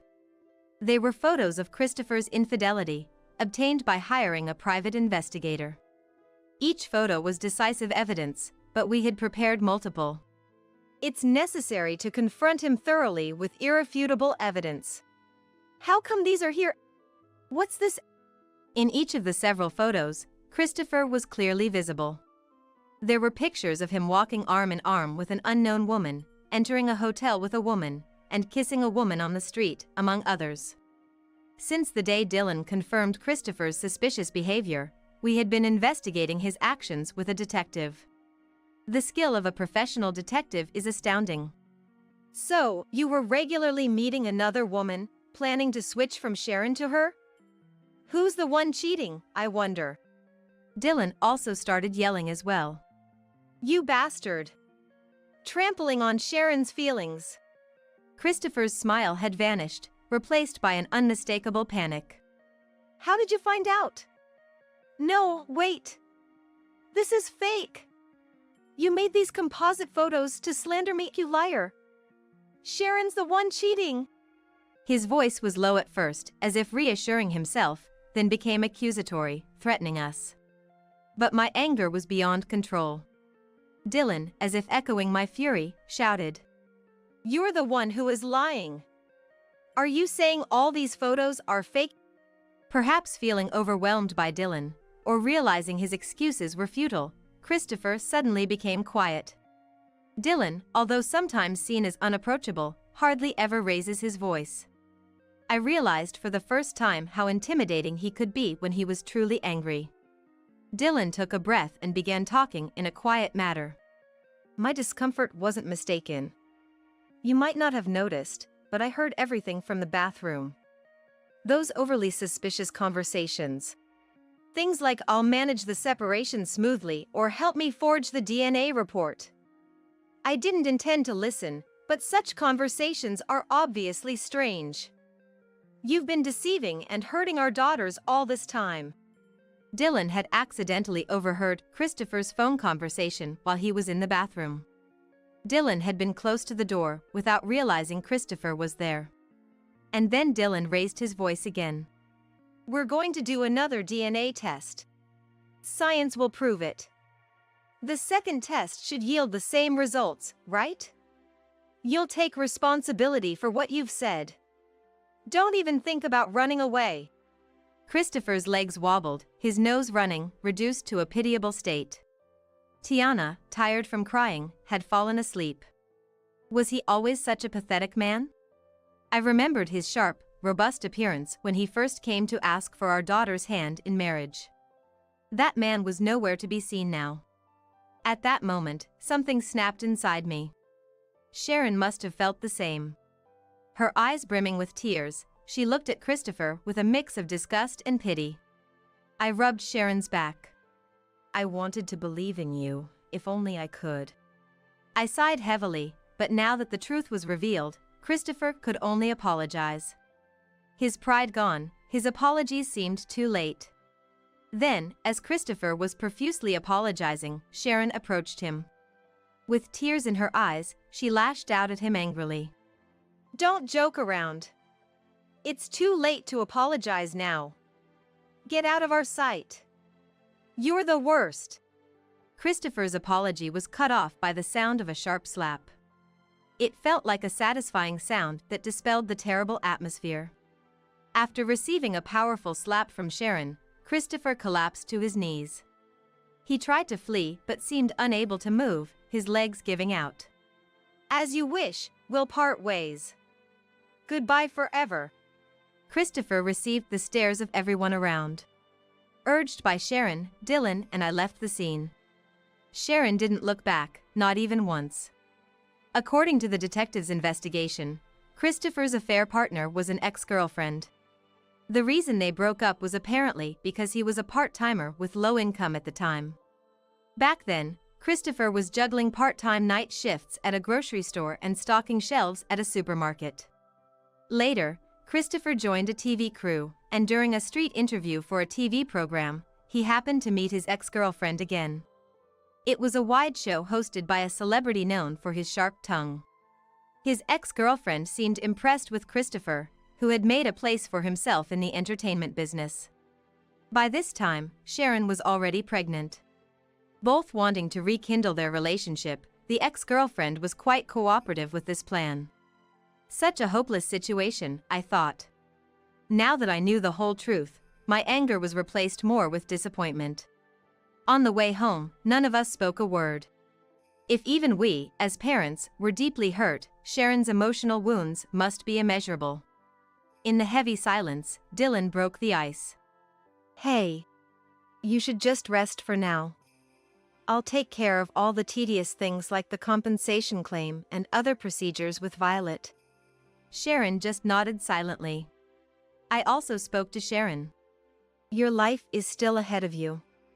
For Tiana's sake, eat delicious food, get plenty of sleep, enjoy beautiful scenery, and just focus on resting. We'll always be here to support you. Sharon was still struggling to come to terms with her feelings. But with Tiana there, we had to move forward. Few months passed by, but Sharon tended to stay at home. Given what had happened, it was understandable. Yet gradually, she regained her smile and declared, If I keep mourning, Tiana's going to get mad at me. Mom, Dad, I'm sorry for worrying you so much. I'm thinking of returning to work soon. As for the compensation, Christopher and his party ended up paying $15,000 each. It was a deserved retribution. And Christopher was dramatically dumped by his ex-girlfriend. she was furious about the large sum of money lost because of him. "That's a fitting end for such a man," Dylan said with a face that couldn't hide his disgust. About half a year later, in a season of blue skies, Sharon successfully returned to work. Worried, I secretly visited her workplace. My concerns were unnecessary, as I saw Sharon lively and happily working surrounded by children. I told this to Dylan, and to that he proudly snorted. "I told you there was no need to worry," though he had hesitated to come with me till the last minute. Hearing Dylan's words, I couldn't help but laugh, feeling our happy daily life returning. Despite everything, our family had regained peaceful days. Tiana was growing up healthy. Dylan, now past 60, was still actively working. Today, I'm preparing a meal for a family dinner. After setting the table, I said to everyone, "Let's go on a family trip again. Anywhere, as long as we're together." "Absolutely. Anywhere we go will be fun." At that moment, Tiana made a sound as if replying. Her incomprehensible babble was enough to bring a smile to Sharon's face. We all smiled in response. "Dad and Mom, live long, okay? I want to show Tiana the wide world. Just like the old times, I hope we can travel together again. Of course, I plan to live long. Right, Dylan?" "Yes, indeed. Maybe it's time to cut back on the alcohol." Dylan went to put the beer he had prepared back in the fridge. I too thought about starting walking myself to stay healthy. With these 4 people, I felt like we could do anything.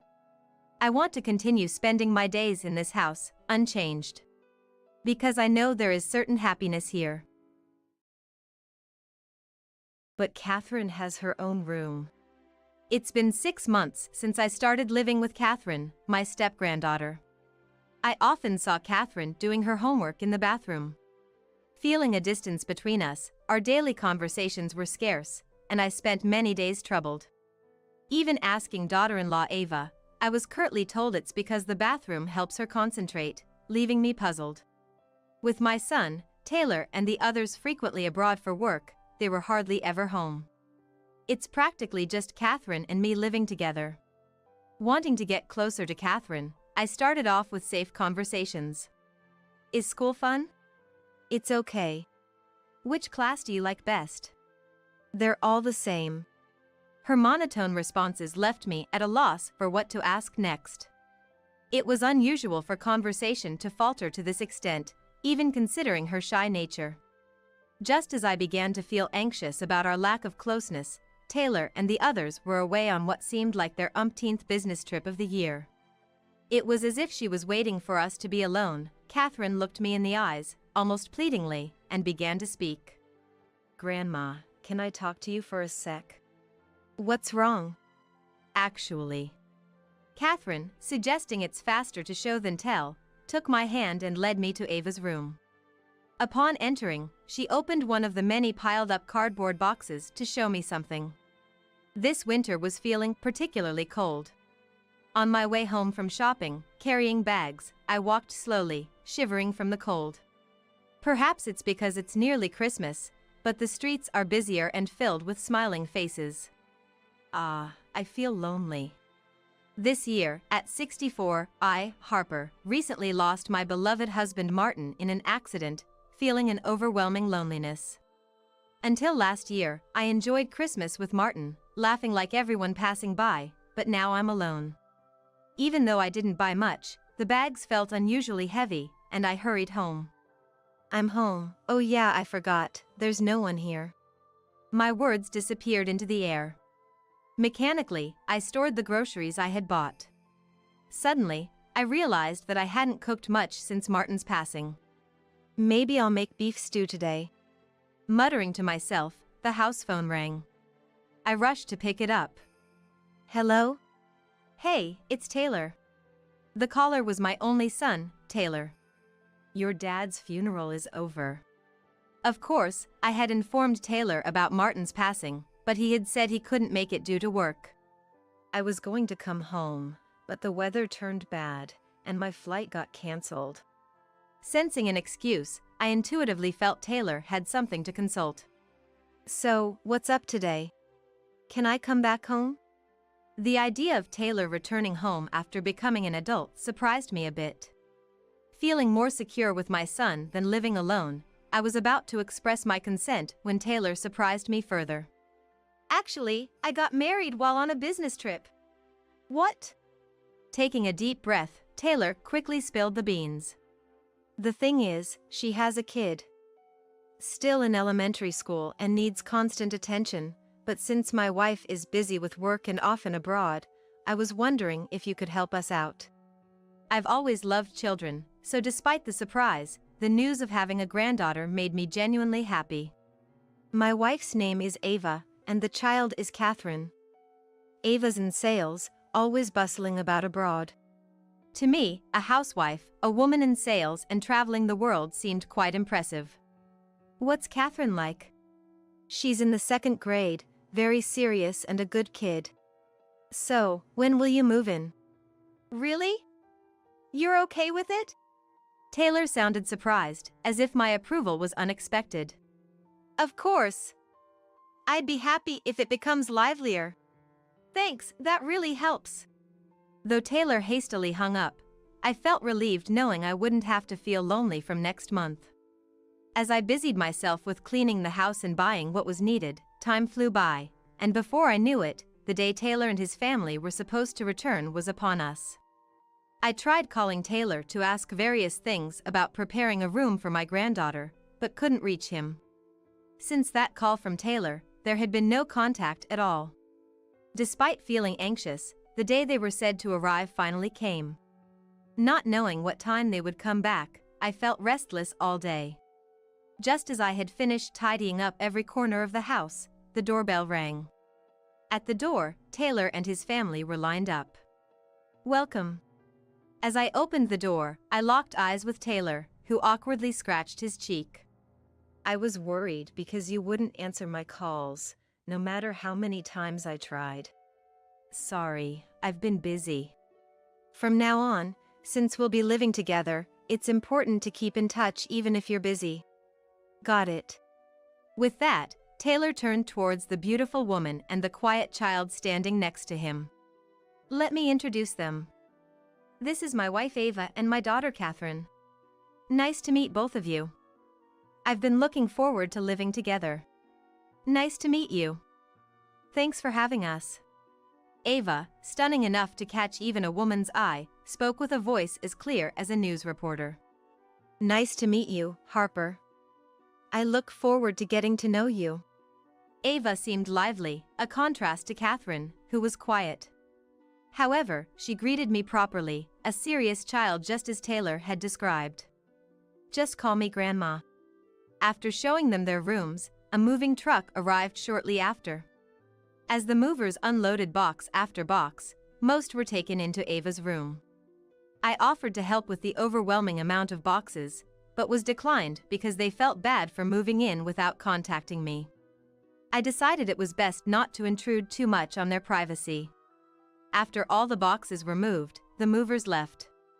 Taylor, now a bit settled, spoke solemnly to a photo of his father. It all happened so suddenly. Dad.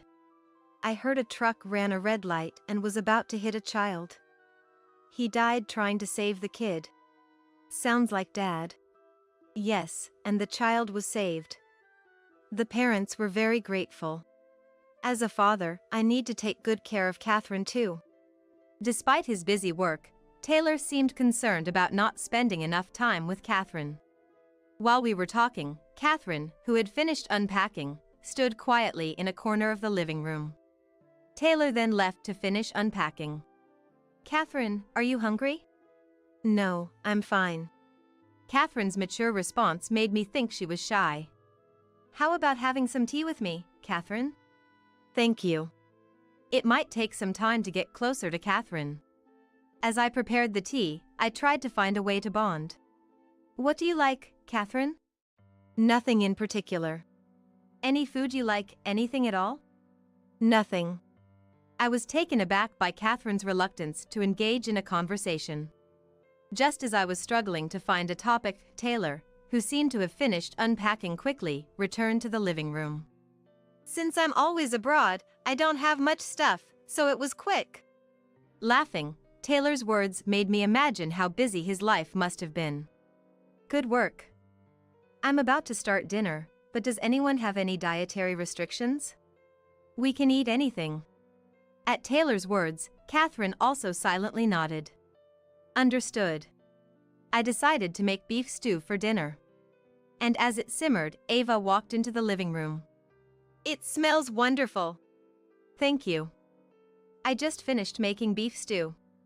I've been traveling so much, I'm really happy to have a homemade meal for a change. It must be tough for you, Ava. Yes, the company is on the verge of bankruptcy due to a failed business venture. The salary is low, so I'm traveling to various places for work. Hearing about the difficult situation Ava was in, my heart ached, and I decided to support her as much as I could. Ava, feel free to rely on me anytime. Ava nodded with a smile, saying yes. And so, our life together with Taylor and his family began.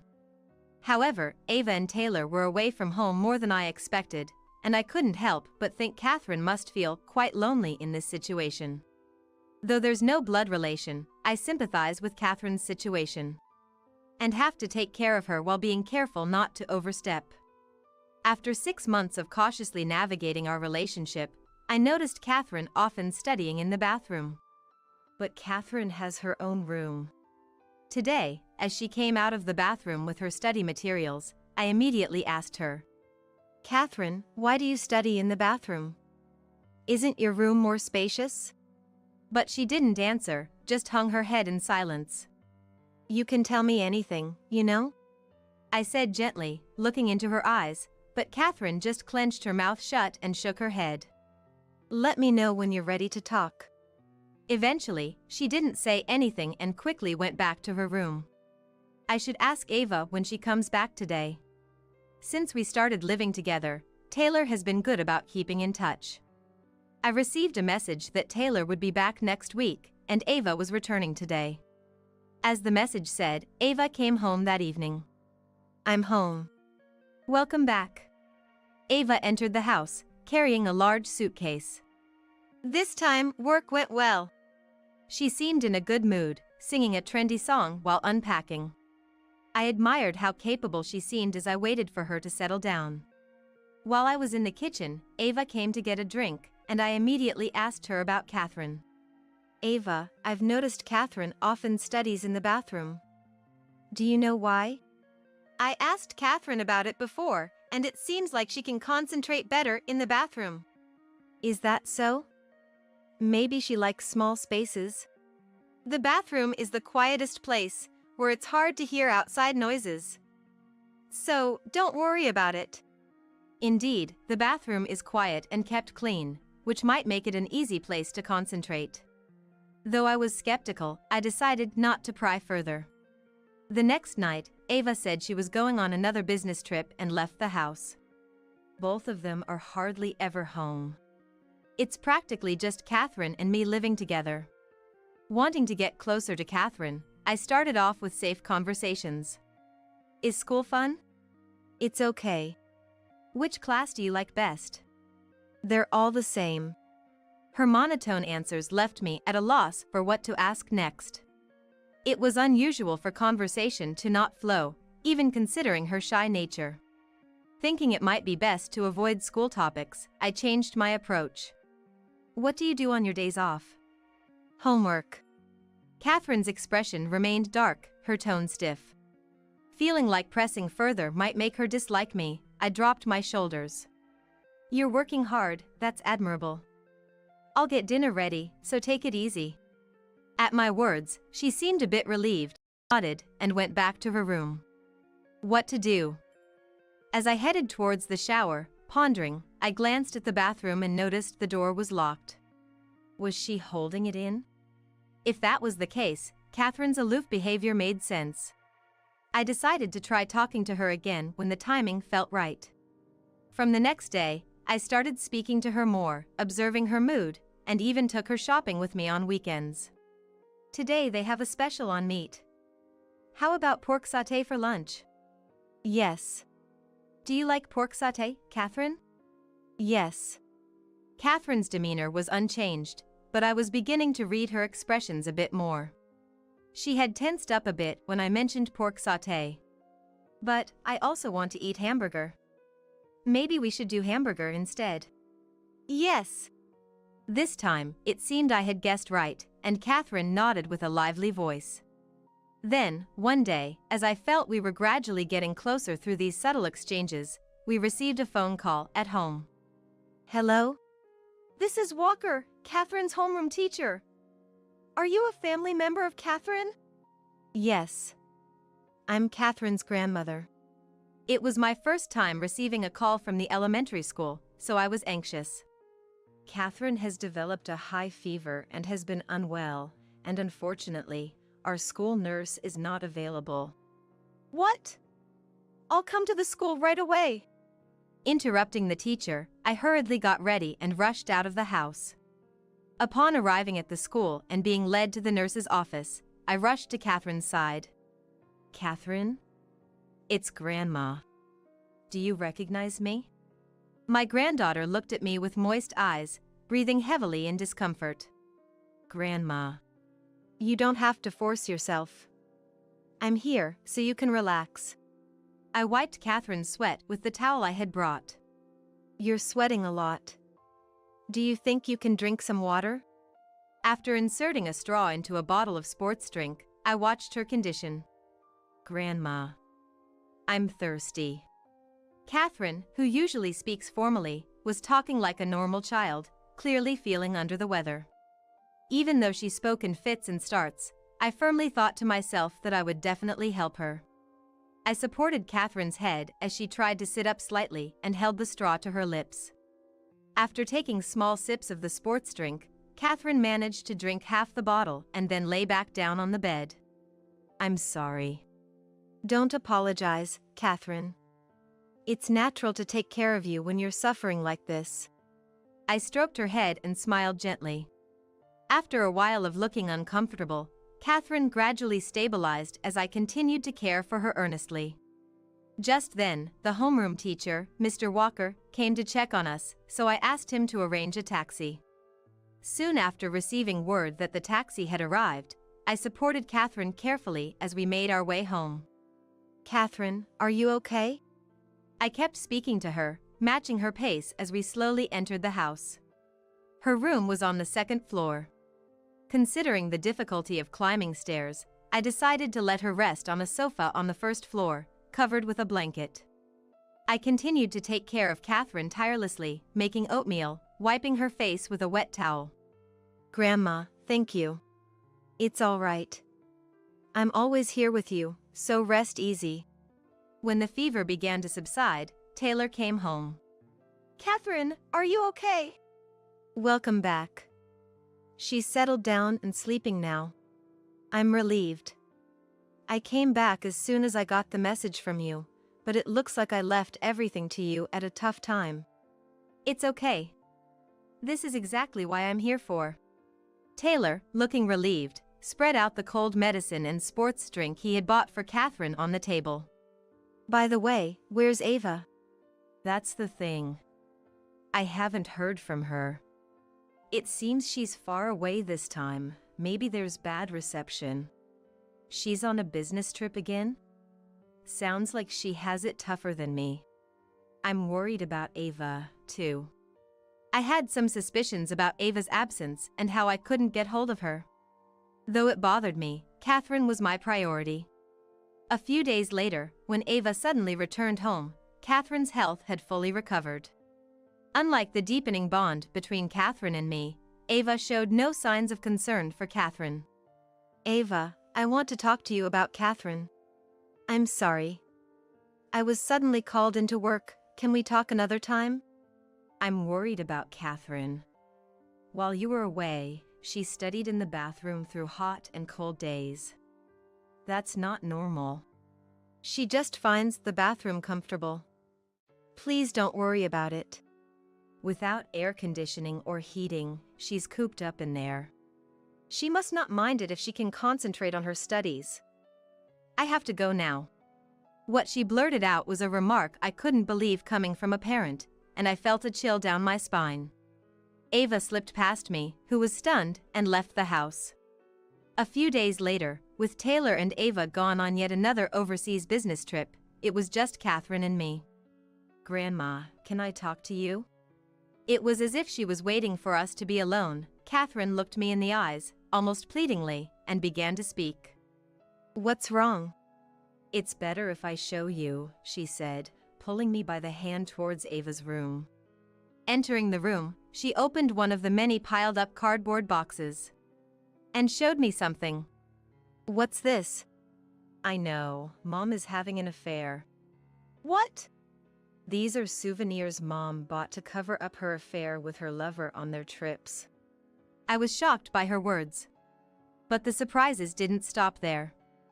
Catherine moved towards Ava's laptop, turned it on, waited for it to boot up, and clicked on a certain file, which brought up a password prompt. "I really don't want to see this, but..."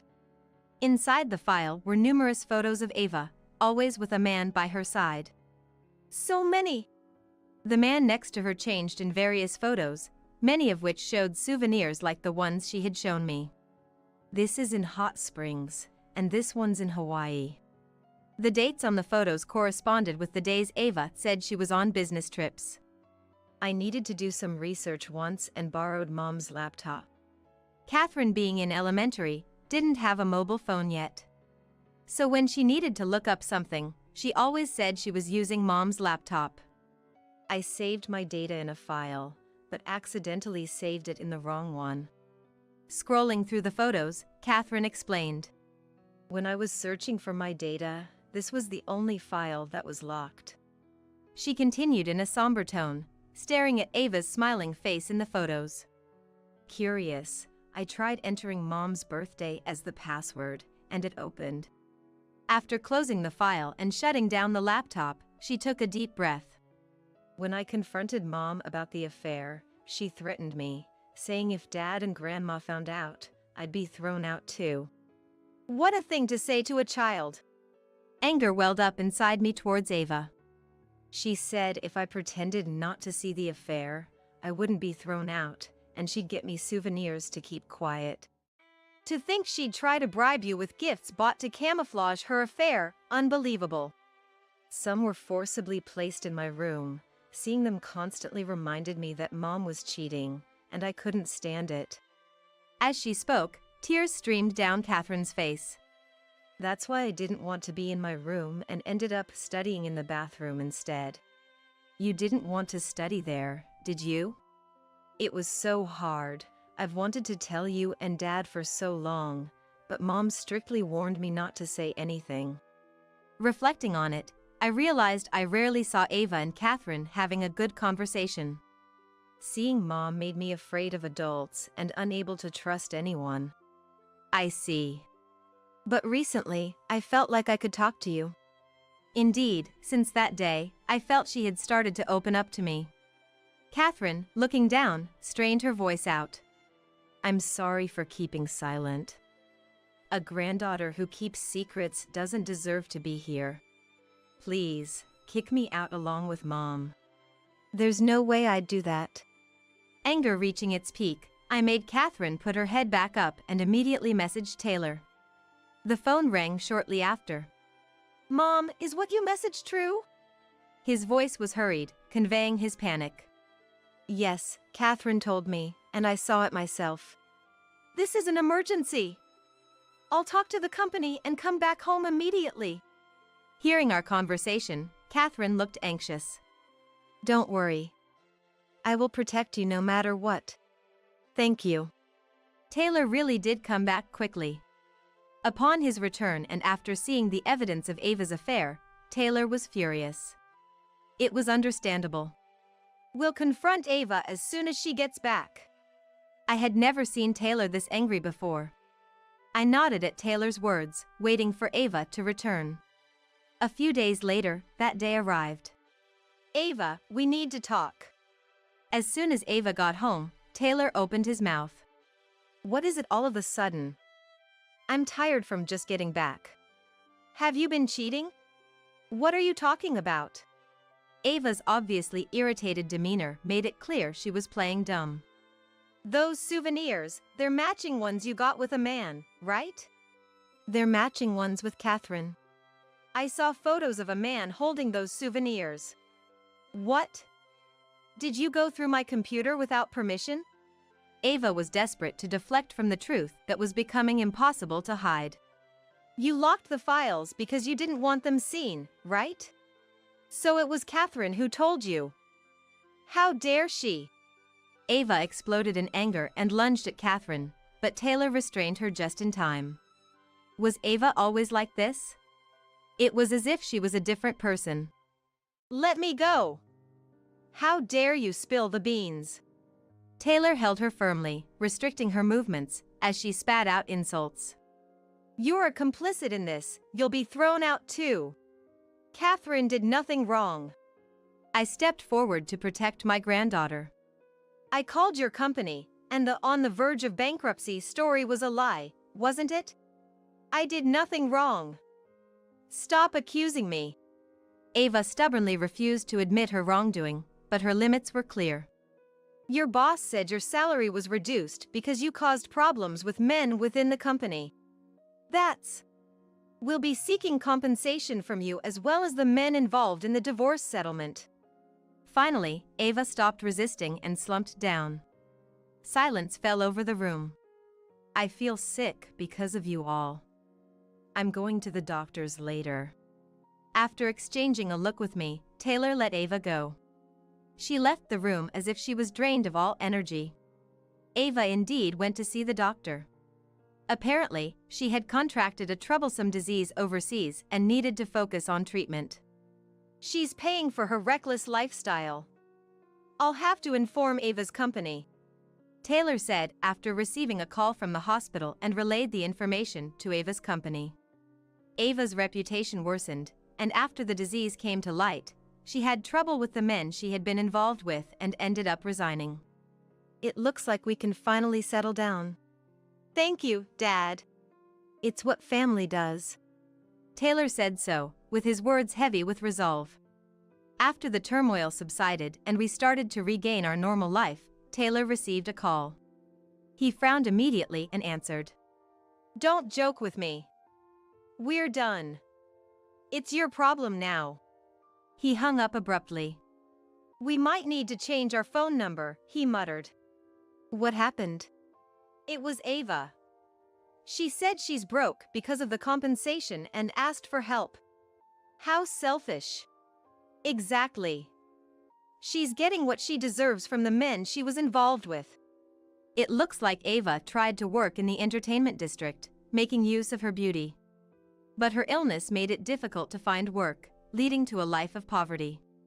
Catherine suffered so much, it's only right Ava faces the consequences. Catherine was remarkable for enduring it all alone.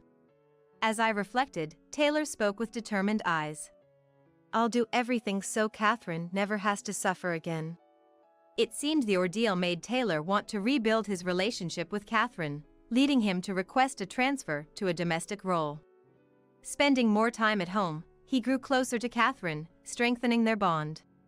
Lately, Catherine's smiles had become more frequent. Catherine, is there somewhere you'd like to go? The aquarium. Then let's go today, all three of us. Taylor's off too. Yay! I love you, Grandma. Jumping up and down, she smiled happily. Catherine's joyful laugh warmed my heart. I love you too, Catherine. Holding Catherine's hand as we set off, I promised myself to protect this smile forever. You always look beautiful. Today, too. You're nothing like my wife. I wish I could marry you soon. It was in the middle of the night when I woke up to go to the bathroom. I heard a surprising conversation from the living room. I'd also prefer a beautiful mom. I'd be happy that it could happen. Apparently, my husband and son were on a video call with someone. From the conversation, it seemed likely that it was my husband's mistress, and shockingly, my son was also talking with the woman. What in the world is going on? After all the times they've ignored me, to do something like this. For the past month, I've been treated as if I didn't exist by the two of them. Ignored completely, even when I spoke right in front of them, and on top of that, the meals I cooked were thrown in the trash. I felt my heart turning cold. And so, I vowed to get my revenge. My name is Lucy, a 39-year-old housewife. My husband Albert is a 45-year-old office worker, and our son Frederick is a 14-year-old middle school student. Our family was just an ordinary, average one, living happily together. Albert had an average income for his age and a normal look. But he was a very kind man. Our son, in the 8th grade, was in his rebellious phase, not listening to me, but I still adored him as my sweet boy. I worked hard as a housewife, doing everything all I could to support our family. However, our peaceful happiness shattered suddenly one day. It all started a month ago. "Frederick, dinner's ready." One evening, I called out to my son, but he completely ignored me. Well, it's just a teenage behavior, I thought. At that time, I didn't care much. "I'll leave them there in plastic wrap." I just said that and left it alone. But I noticed something was off when my husband came home. "Welcome back. Dinner's ready." I called out my husband, but he also ignored me. Then, my son came out of his room, running up to my husband. "Dad, welcome back. Did you buy dinner?" "Yeah, your favorite burgers." "Awesome. Meat's the best, right?" Then, my husband and son threw the dinner I made, with the plates, into the trash. "What the heck? What are you doing?" Ignoring me completely, they began eating the burgers from the grocery store which they had spread on the table. "Why have you been ignoring me all this time?" I asked for a reason, but both my husband and son just silently ate their burgers, as if they couldn't hear me. I felt like I had become invisible.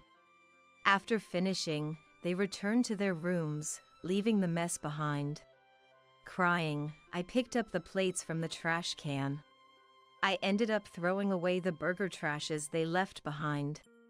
Since that day, for a whole month, I was treated as if I was non-existent. No matter what I said or did, it was as if I was invisible to them. From about a week later, I gave up and started making meals just for myself. My parents are farmers and they send fresh, delicious vegetables to the house. I used these vegetables to make meals, thinking of my family's health, but it was unbearable to see them thrown away uneaten every day.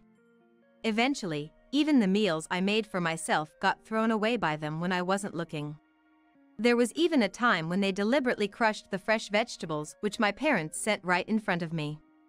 This is kind of a stress reliever, huh? "Why are you doing this? Did I do something wrong? Tell me and I'll fix it."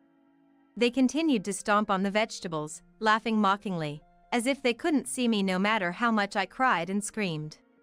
Then, my husband did something unbelievable.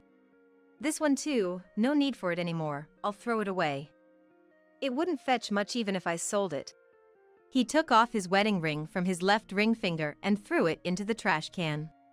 It was supposed to be the symbol of our precious bond. That was the last straw for me, and I shut my heart down. I couldn't believe he would go as far as to throw away our wedding ring. What is he thinking? My sadness and anger finally reached the limit. I secluded myself in my room. From behind my room's door, I could hear my husband and son laughing together, which only deepened my sorrow. Why did things turn out this way? What happened to them? Confused and distressed, I spent a month crying alone in my room. One late night, while walking to the bathroom, I overheard a joyful conversation of my husband and my son from the living room. I felt lonely, knowing I was no longer part of their world. But then, they started a video call with someone, and the conversation that ensued was unbelievable. "Sophie, you look beautiful today, too. You're nothing like my wife. I wish I could marry you soon. Ditch that wrinkled and spotted woman fast, and marry Sophie. I'd be so happy to have such a beautiful mom." I couldn't hear the other person's voice, but my husband and son were praising someone over the phone. Mother? What are they talking about? It was unbelievable. From their conversation, it was clear my husband was having an affair, and my son knew and was encouraging it. Their terrible conversation continued. Lucy really is a foolish woman, isn't she? Now that she's shut herself in her room, we don't have to see her wrinkled, spotted face, which is such a relief. Haha, it's hilarious. She really seems to know we can't see her. They were mocking me. I felt my heart was freezing. I knew my husband was working hard, but was being passed over for promotion at work. I believed my son was just being rebellious because of his age. That's why I had been patient until now. But this was too much. What was my endurance for? Knowing the truth ignited the anger that had been smoldering inside me. I couldn't forgive this, not even because they were family. At that moment, I decided to take revenge. For the next 2 months, I researched my husband's mistress, waiting for the right moment for revenge. Then, one day, my husband approached me. Hey, I need to talk to you. Oh, it's been a while since you came to talk to me. Are you done ignoring me? Yeah, you're of no use to me anymore. My husband handed me divorce papers with a nasty smile. And my son was grinning beside him. I've found someone else. Leave this house. I took the divorce papers from the table with no expression.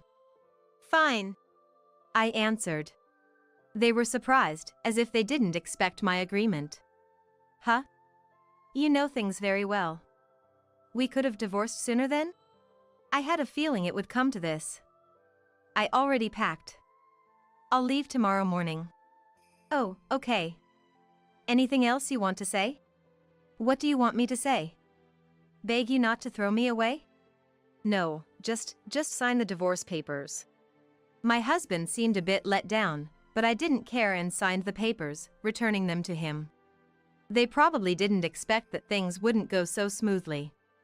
They looked at each other, but then laughed, as if it was fine as long as I agreed to the divorce. I wonder how long their smug smiles will last. They had no idea that hell was waiting for them after this. The only one who knew it at this point was me. I was laughing inside myself. The next day, I packed my bags and decided to go back to my parents' house. Then, thank you for everything up to now. You really don't regret it? I can reconsider if you want. Why? You're the one who wanted a divorce, right? Did you think I'd be crying and begging you to stay? What did you say? Dad, it's fine. We won't be troubled without a woman like her. That's true. She's a woman who no longer matters to us. My husband seemed to have mixed feelings about me agreeing so easily to the divorce. But that was no longer of my business. The husband I loved had already changed. The husband I knew before would never have treated me like I didn't exist or laughed in such an unpleasant way. I felt the last 15 years of our marriage were in vain. Goodbye. Please take care. What happens to them after this has nothing to do with me. After all, my husband himself said that I no longer mattered to them. Upon my return to my parents' home, they welcomed me warmly. Dad, Mom, I'm sorry. The vegetables you sent were either thrown away or trampled on by my husband and son, and they all went to waste.